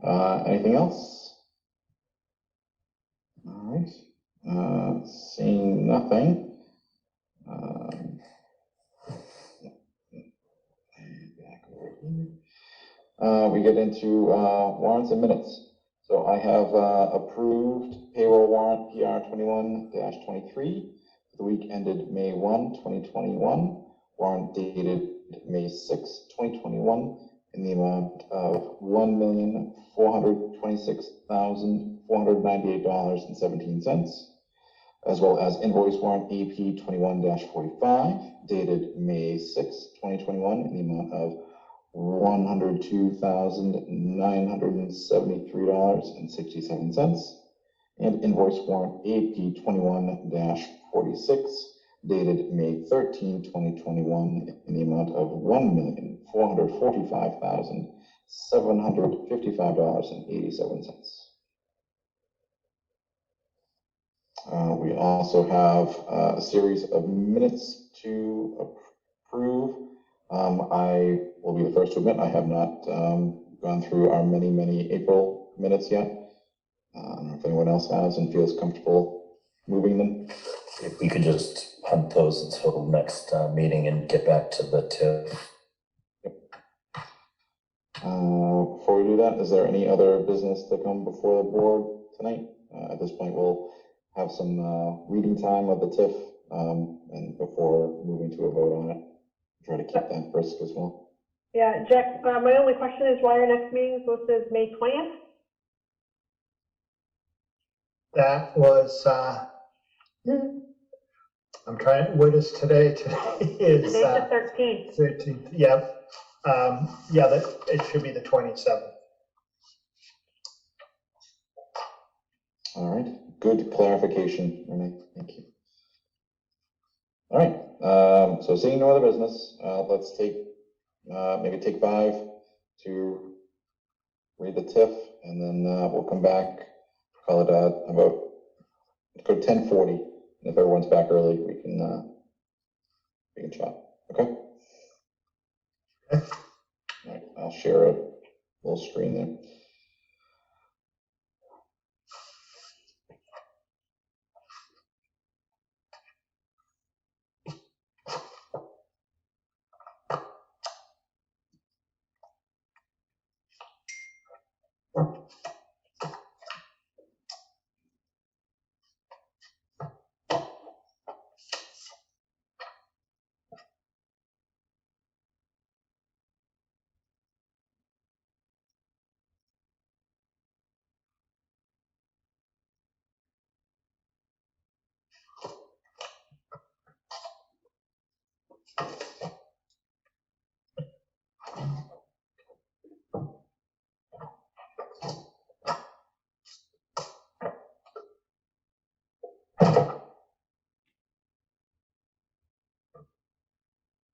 The recording has stopped.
Mike, who signs off on the state level? Who signs off on the TIF?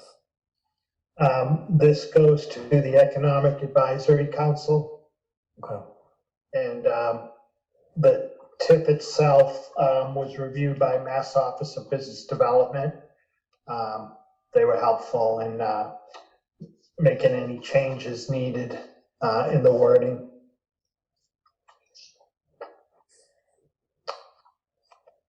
This meeting is being recorded.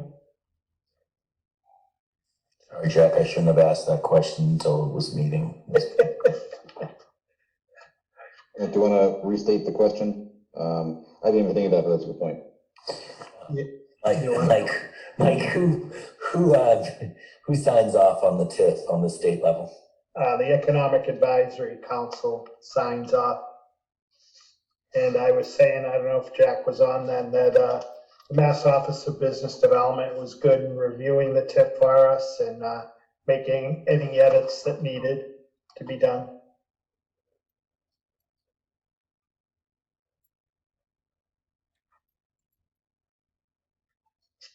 Separate from this, Mike, point of inquiry.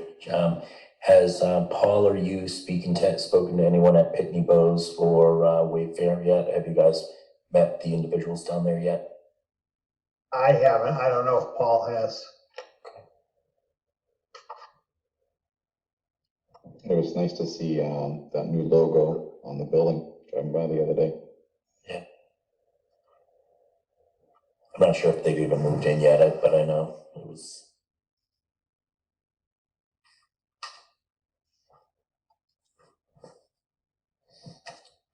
Yep.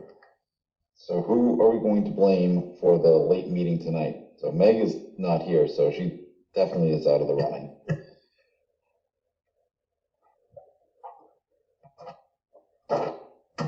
You know, Yes, I think I'm gonna need a few more minutes to read. not a problem, Renee. And I'm gonna take my headset out just so you guys can chat and I can read. Okay. Sorry. Okay. No, you're fine. I just want to let you know I'm gonna drop it so I won't hear you talk. Okay. I cheated. I read part of it while we were meeting. Klondike did file their permit application for the building. I think it was about between 166,000 and 167,000 for the permit for this building. Wow. Excellent. It was funny because I was telling Kathy in the building department a couple weeks ago, I said, all right, you guys got to get going. We need like $200,000 more in permit fees. And then she called me up, she said, how about 300,000? I said, all right, that'll do.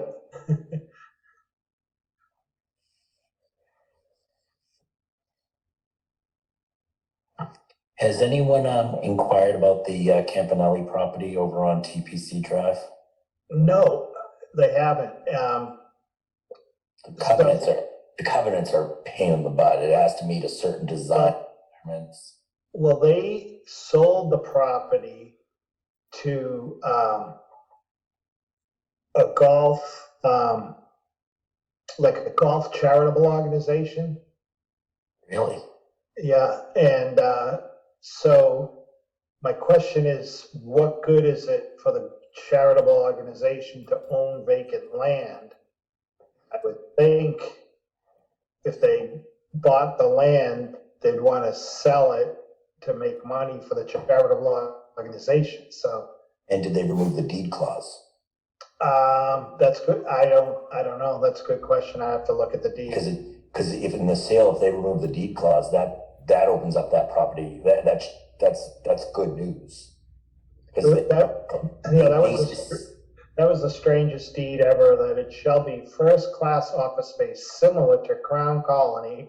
It described a specific property. Yeah. So obviously someone was either from Quincy or they had a building in that park. Don't get me wrong, it's a beautiful building. I mean, I'm not sure if you've seen it. They got a nice entrance walkway and it's really beautiful.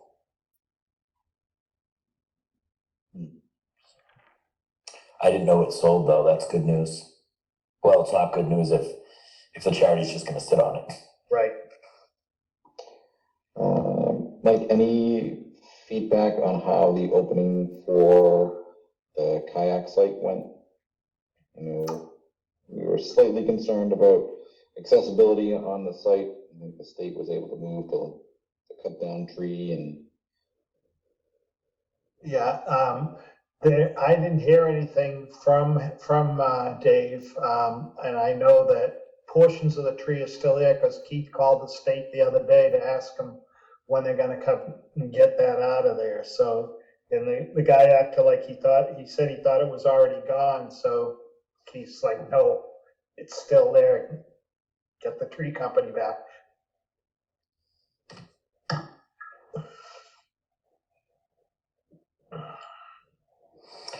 Mike, if a resident wants to put an inquiry about a street light, who would they do that through?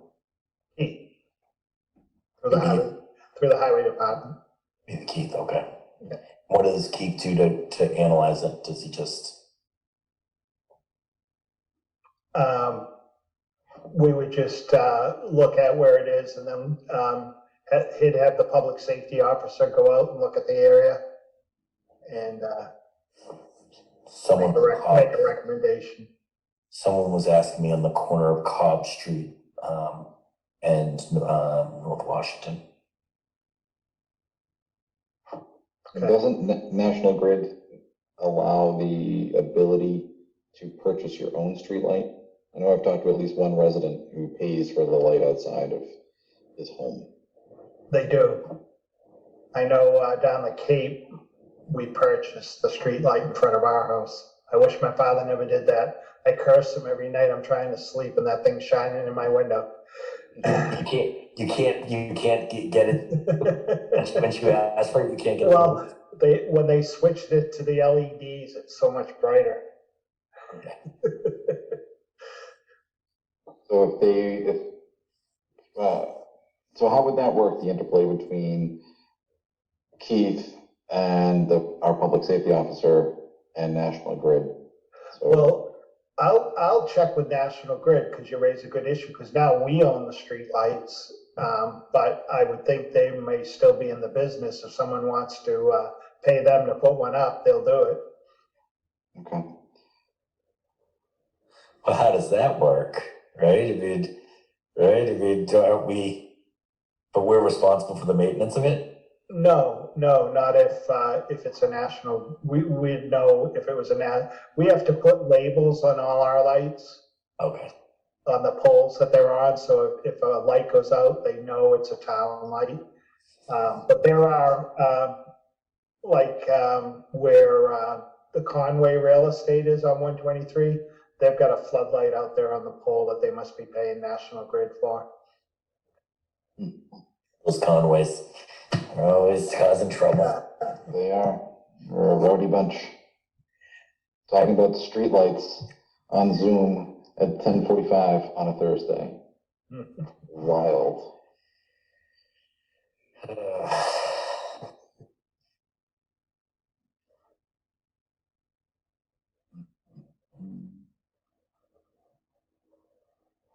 Christine, did I hear you were knee deep in invasive species plant life on Saturday? Did I hear this correctly, or am I hearing vicious rumors? No, it was fun. What were you guys doing? Edith Reed. It was the Japanese barberry we were really working on. Oh, I think that's what it's called. Yeah. Trying to get that out of there, and a lot of work got done. We had to leave early to get food for the town meeting, but it was nice to get out there and do some work because it needed it. There you go. I wouldn't be able to tell you a Japanese barberry to a Polish barberry, if there is such a thing. Now I can't unsee them. I see them everywhere now. The Michael Toole is an Irish bar fly, so they're like a distantly related species. They are, Jack. They are.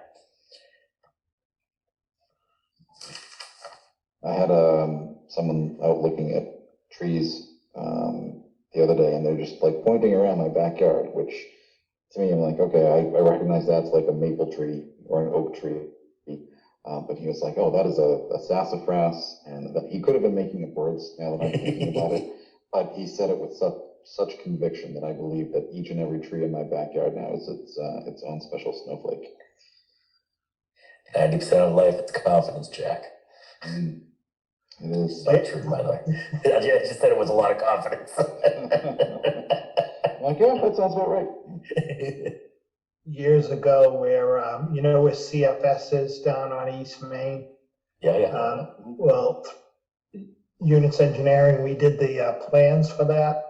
And I just remember this guy telling me, next time, just don't put names for the trees because you stink at it. Like, just call them either deciduous or evergreen.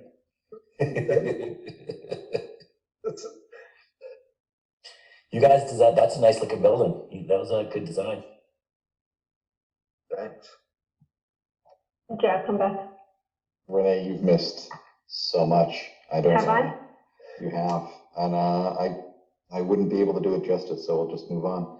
All right, so board is back to discuss about the TIF agreement proposed for Home Depot that was approved at Saturday's town meeting. We've all had a chance to review it during this time. Any questions or comments before we vote? I have one quick question. I hope it's quick. I know it said, or somebody can explain this to me. I know it said that they're going to hire 25 full-time employees in there.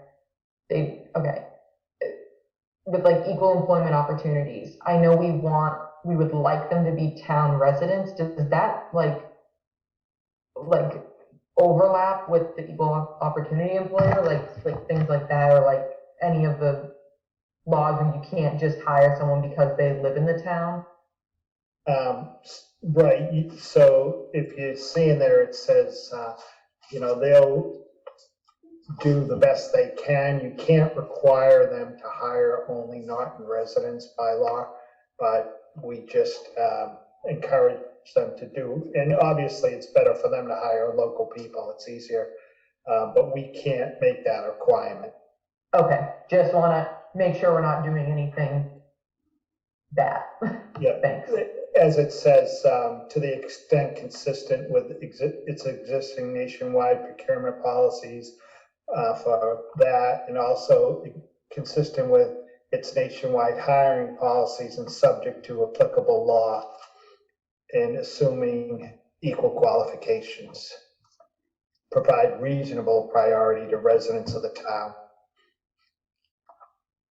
Thank you. Yep. And as I was saying, I don't know if everyone was on and listening at the time, that Mass Office of Business Development did review the TIF and made any edits where necessary. So they were satisfied with the language. And Mike, was this reviewed by town council? Yes, it was sent to town council. Yep. So, Lauren. I have a couple questions, but Michael, I know you asked one earlier. Do you want to ask yours first? No, I guess it was about the tenant versus landlord relationship. It was more of a, so basically Condyne is getting the TIF, but they are passing it on to their tenant through a Right, the TIF is only on the project, the new project, not the land itself, on the development. On the development side, okay. Right. Right, that's why the 11 million, okay. So that's why there was a valuation of 11 million there. Okay. Right. So Mike, I guess I'm confused that this agreement is saying that we're going to enter into the agreement with the tenant and the landlord, but I thought we only approved at town meeting entering into the agreement with the tenant, because I don't remember any conversation about the landlord. Well, I don't have the article in front of me. Let me see if I can find it. I've got it. But I think. I mean, was it even mentioned? I remember Home Depot being mentioned. I never heard Condyne in there. Never, it was never mentioned. So, I have it in front of me. I, Stephen Evans, move to see if the town will vote pursuant to General Law, Chapter 40, Section 59, and General Law, Chapter 23A, Section 3E and 3F, to approve a tax increment financing agreement between the town, Home Depot USA, Inc., and its affiliates, in Leonard Street B7 owner, LLC, property owner, in the form substantially as on file with the town clerk, for a property located at 40 Leonard Street, Norton, and shown on Assessors Map 11, Parcel 22, which TIF agreement provides for real estate tax exemptions over a 10-year period at the exemption rate schedule set forth therein. So it was read in the warrant. Did we ever talk about that in any of our meetings? Like, did I completely miss that? I don't remember, but I know that we always file a TIF with the town clerk, and whenever I would meet with the finance committee or whatever, I would think they would have the TIF. Yeah, no. I mean, this particular TIF, right? Because I've not seen this. I mean, we voted on this multiple times. Like, we voted from the EDC, we voted from the board. I've never actually seen the TIF until it hit our inbox yesterday. I don't know. I would think that everyone would have had it, but if not, I don't know why. Was it in? Does anybody? I mean, it was never discussed. It was. I mean, granted, it is when I look at the warrant, it says on the warrant, but it was never discussed. But that's the motion, right? Was that the motion or the article? Trying to find the warrant now. The article. Not the warrant. Sorry. It's not available yet. What number was it, Mike? What's that, Mike? What do you know? Remember what article number? Article 4 on the special. On the special. Definitely not. I move that the town appropriate Article 4 as printed in May 8th, 2021 special town meeting warrant, hereby approving, confirming, and authorizing to General Law C40, Section 59, Mass General Law C23A, Sections 3E and 3F, all the actions and set therefore within. Let me just look at that. Hack it back in. Yeah, so it says in the article, approve a TIF agreement between the town, Home Depot USA and its affiliates, company, and Leonard Street B7 owner, LLC, property owner. So that was in the article, not just the motion. Correct. I don't remember seeing it or anything. Sorry, Jack. But you, Yeah. Go, Michael, sorry. Christina, are you reading it from the actual, from the packet, or are you reading it from the warrant? This guy. So I remember when this was in and presented to us, it was presented by the folks from Home Depot, and I believe the developer was in the room. Jeff was on, yeah. Yeah, I didn't make the connection at that time.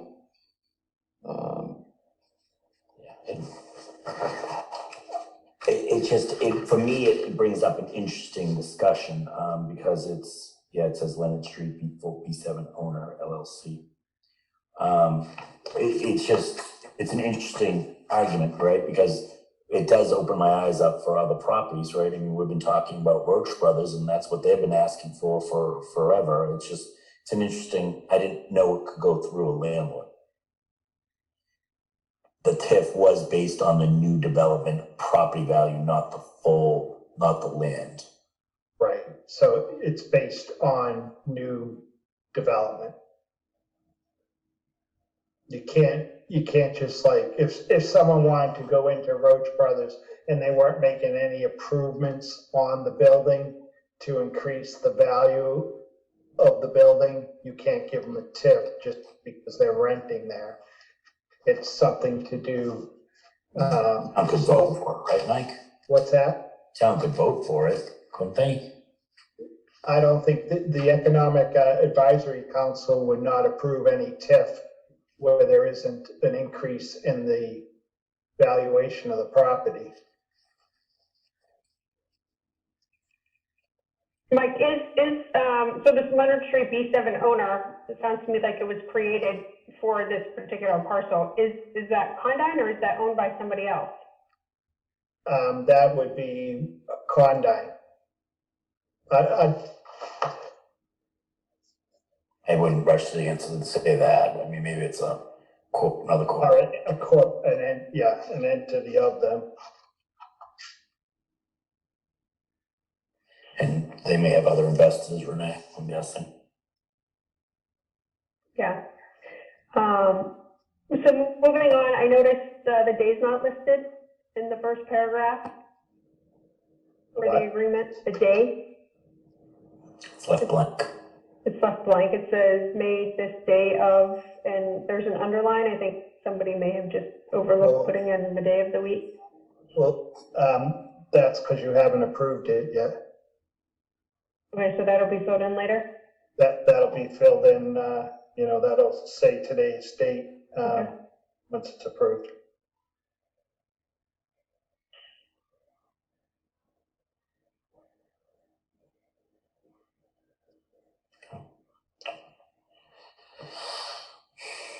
I just have to go through my comments. Give me a second.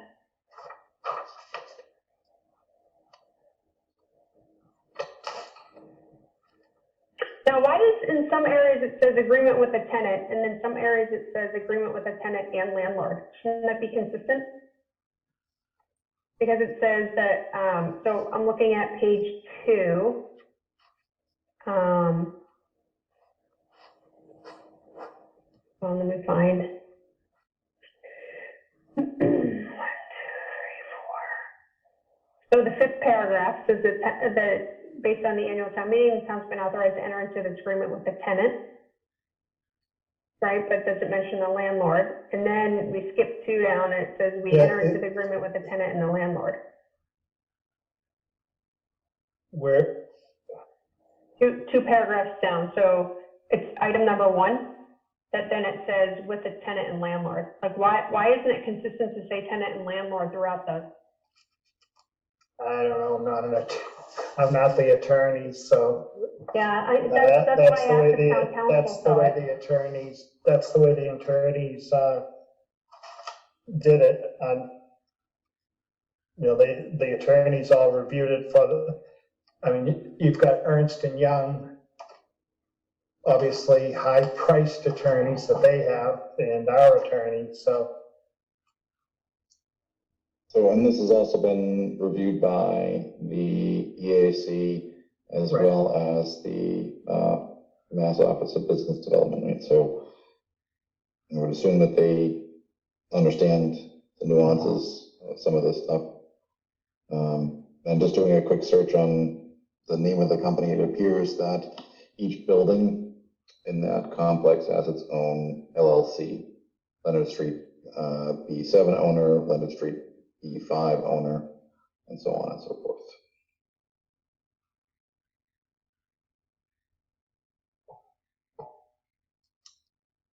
And then if I'm reading this right on item number 3, it's saying that we're providing the tenant, we're providing the exemption to the tenant, not to the landlord.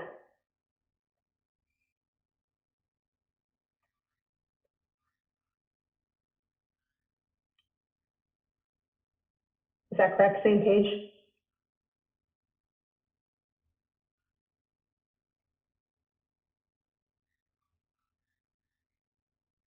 So I understand everybody read this, but I don't understand why it's not consistent. So I think I'd want to understand that. And then that item 3C, and sorry, Mike, I didn't tell you it was 3C.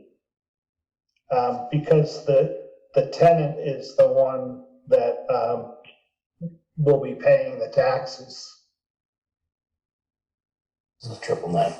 And so what's the landlord getting from this? Because if we enter into agreement with the tenant and the landlord. From us, nothing. The tenant's getting rent. I mean, the landlord's getting rent from the tenant, but from us, nothing. It has to be on there, if they own the property. Right. They have to.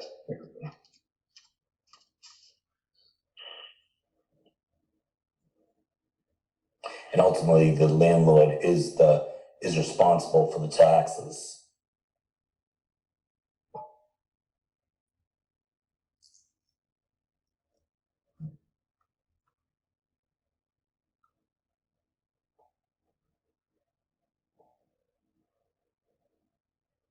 So is this how Elm Island was set up?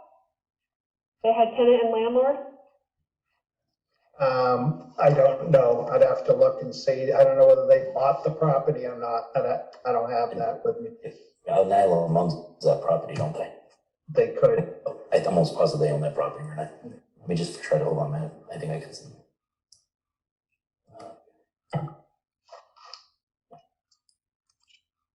Yeah, I don't know many pharma companies that would build a manufacturing site on land that they do not own. Right.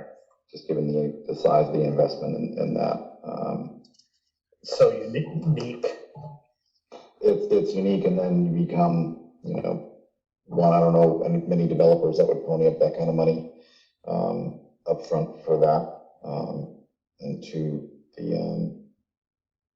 you lose your leverage for renegotiating your lease just because of the cost involved and complexity and the regulatory requirements to get that approved. So Mike, the base valuations for the project, you said that's what the tip is on. So as the land increases, the real estate taxes from that are 100% the entire time? Correct. Yep. It's just on the valuation of the building itself. The development costs of the building. So if you. That's the 11,400,000 projected. Right. That's the investment, 10.4 from the landlord and $1 million from Home Depot for personal property and equipment. So Mike, if they added on to the building, what would happen? If they add on to the building, that would be fully taxable. It's not part of this. Yep. Once they get occupancy, the TIF's on whatever is there at that time. If it was a substantial expansion, they could always come back and, you know, Right. ask for another one, but it would have to be big, I would assume, for them to do that. What's the cabinet company? Social Millwork. Yeah, they came back for a second TIF when they expanded their building.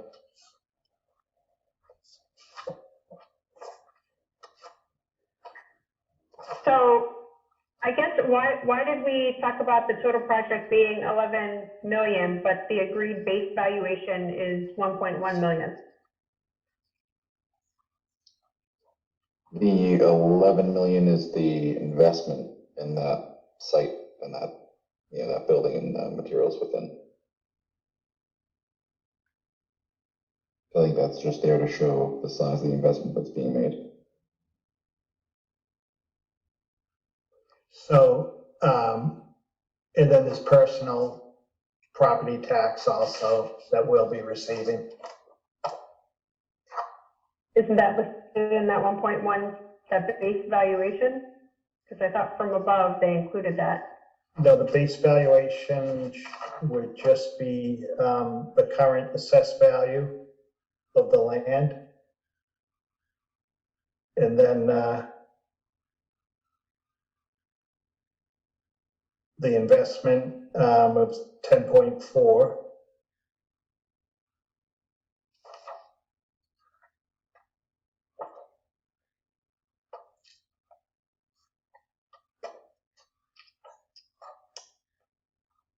So we have that 10.4 in site improvements, infrastructure, building construction, 1 million in personal property, and then the assessed valuation of the land is 1.1 million and change. Right.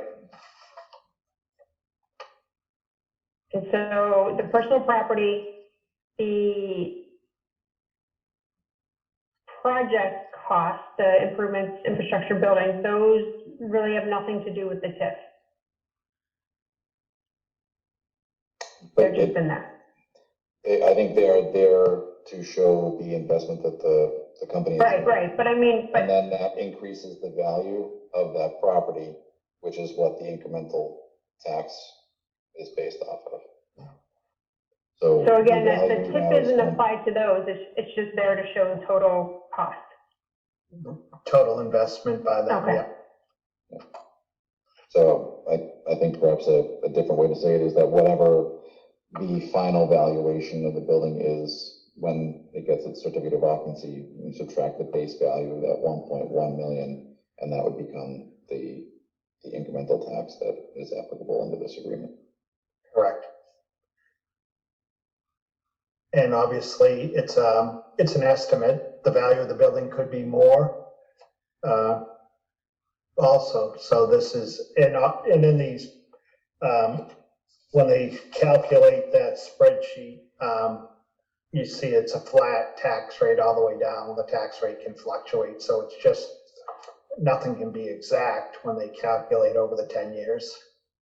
You're just setting the parameters for the split. Yeah. Yeah. Okay, so let's jump to page 4, item D.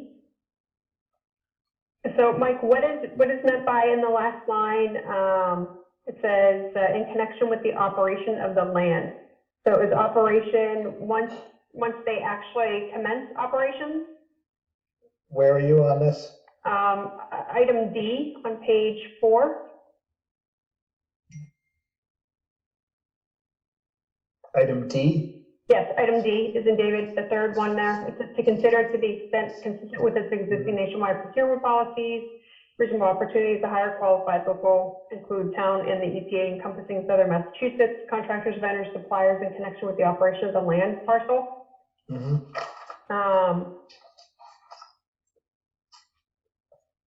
So anything they do on that property, whether it be landscaping or, maintenance of the building, whatever, anything that's done on that parcel, wherever possible, they'll try and hire local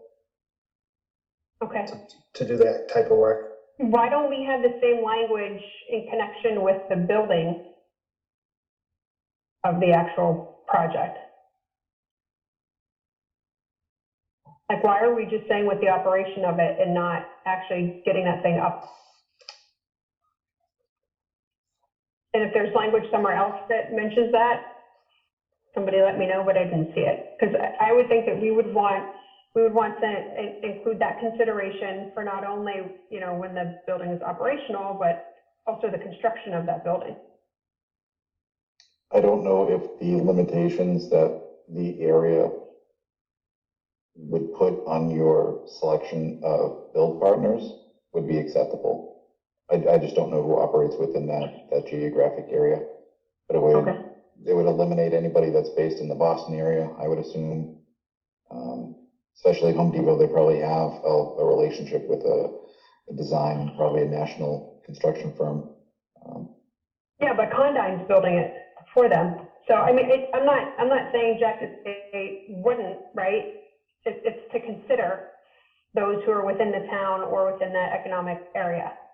So I guess, Mike, can we go back to town council and ask if that language is appropriate and can be added? Requiring them to use local, For them to consider, yep. The same language here, just adding on in connection with the operation of the land parcel in connection with the construction and operation, or whatever that language would be. I can, but I caution you, I mean, I can ask them that, and I don't know whether they'll say it's allowable or not, but it all has to go back to Home Depot again. And if we miss that May 19th date, then they're not going to be able to be on the next economic council meeting, advisory council meeting. I mean, let's plan for a meeting and do what we have to do. You know, again, this goes back to being backed into a corner. I understand that date is there, but then we should have been reviewing these terms beforehand. So I would like to ask on that, and then ask on that item on page 2, the 5th paragraph, about why that says we're entering into agreement with the tenant and not the tenant and the landlord.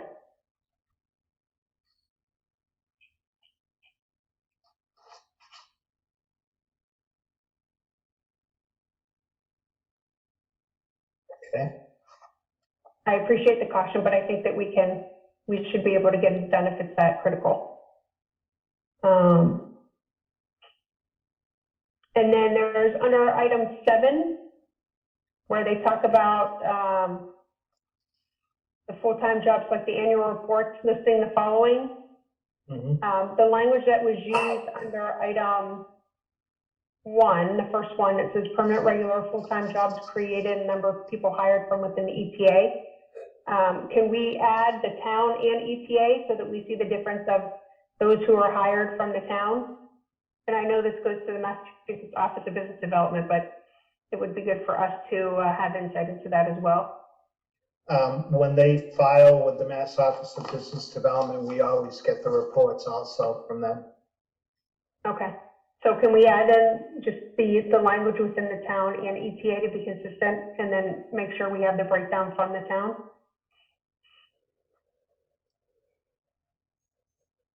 I'll check with the Mass Office of Business Development on that, because this is their language.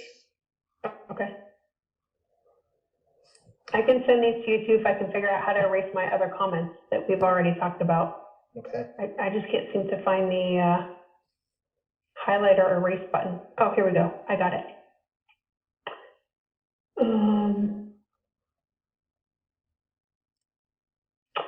On page 5, at the top, it reads the second line after agreement is subject to approval by the select board at its next annual meeting and with final approval. What is it meant by the approval by the select board at its next annual meeting?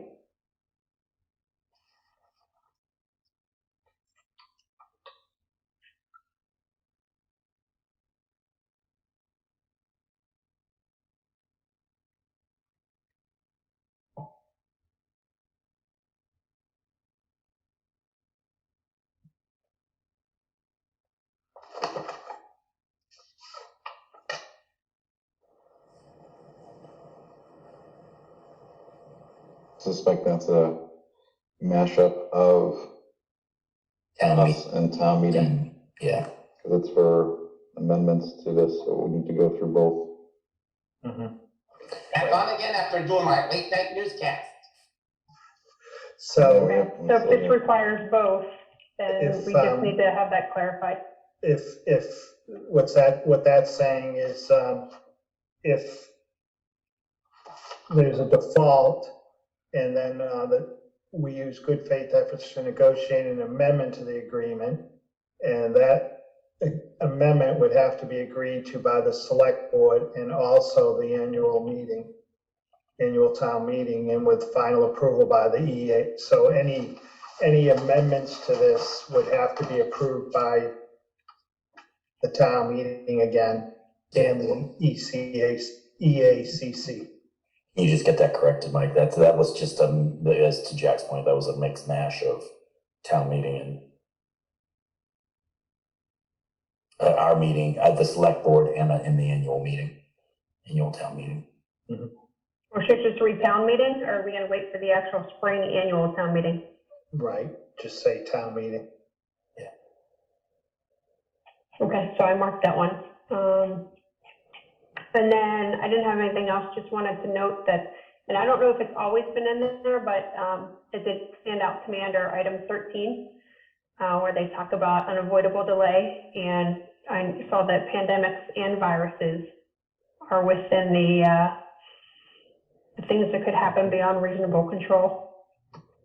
I wish my my contract had force majeure pandemic protection.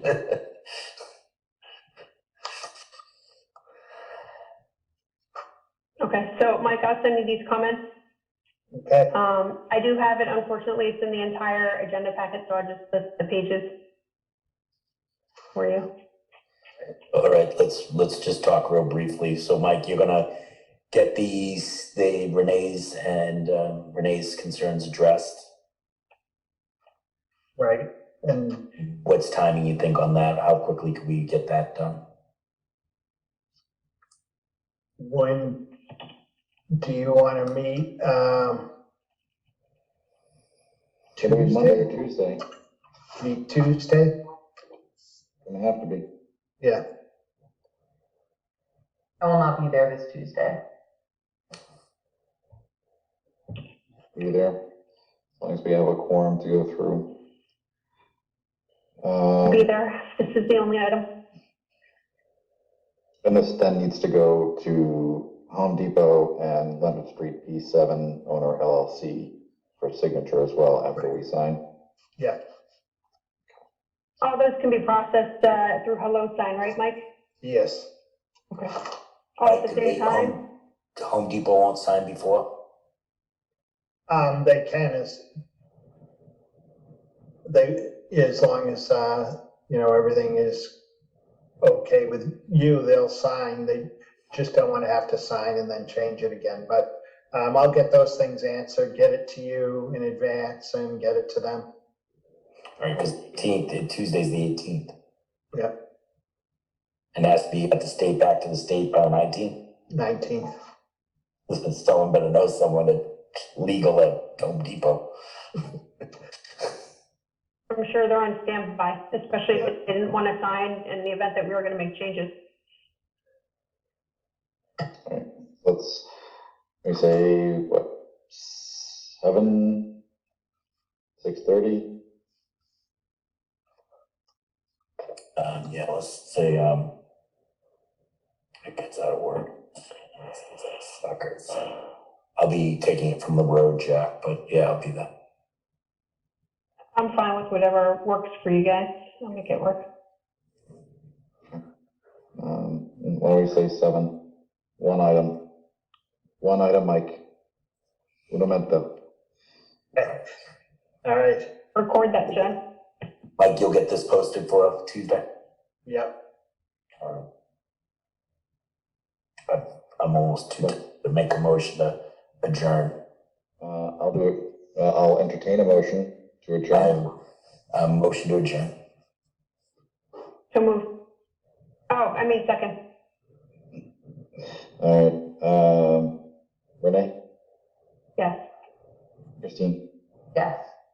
Michael? Aye. Sleepy or enthusiastic? It's Enthusiastic. sleepy, it's a sleepy eye. I too will say yes. All right, guys, thank you for putting in a long one tonight. Good night. Good night, everyone. Good night. See you Tuesday. Bye-bye. Good Thank night, you, guys. Jacqueline. Good night. Michael.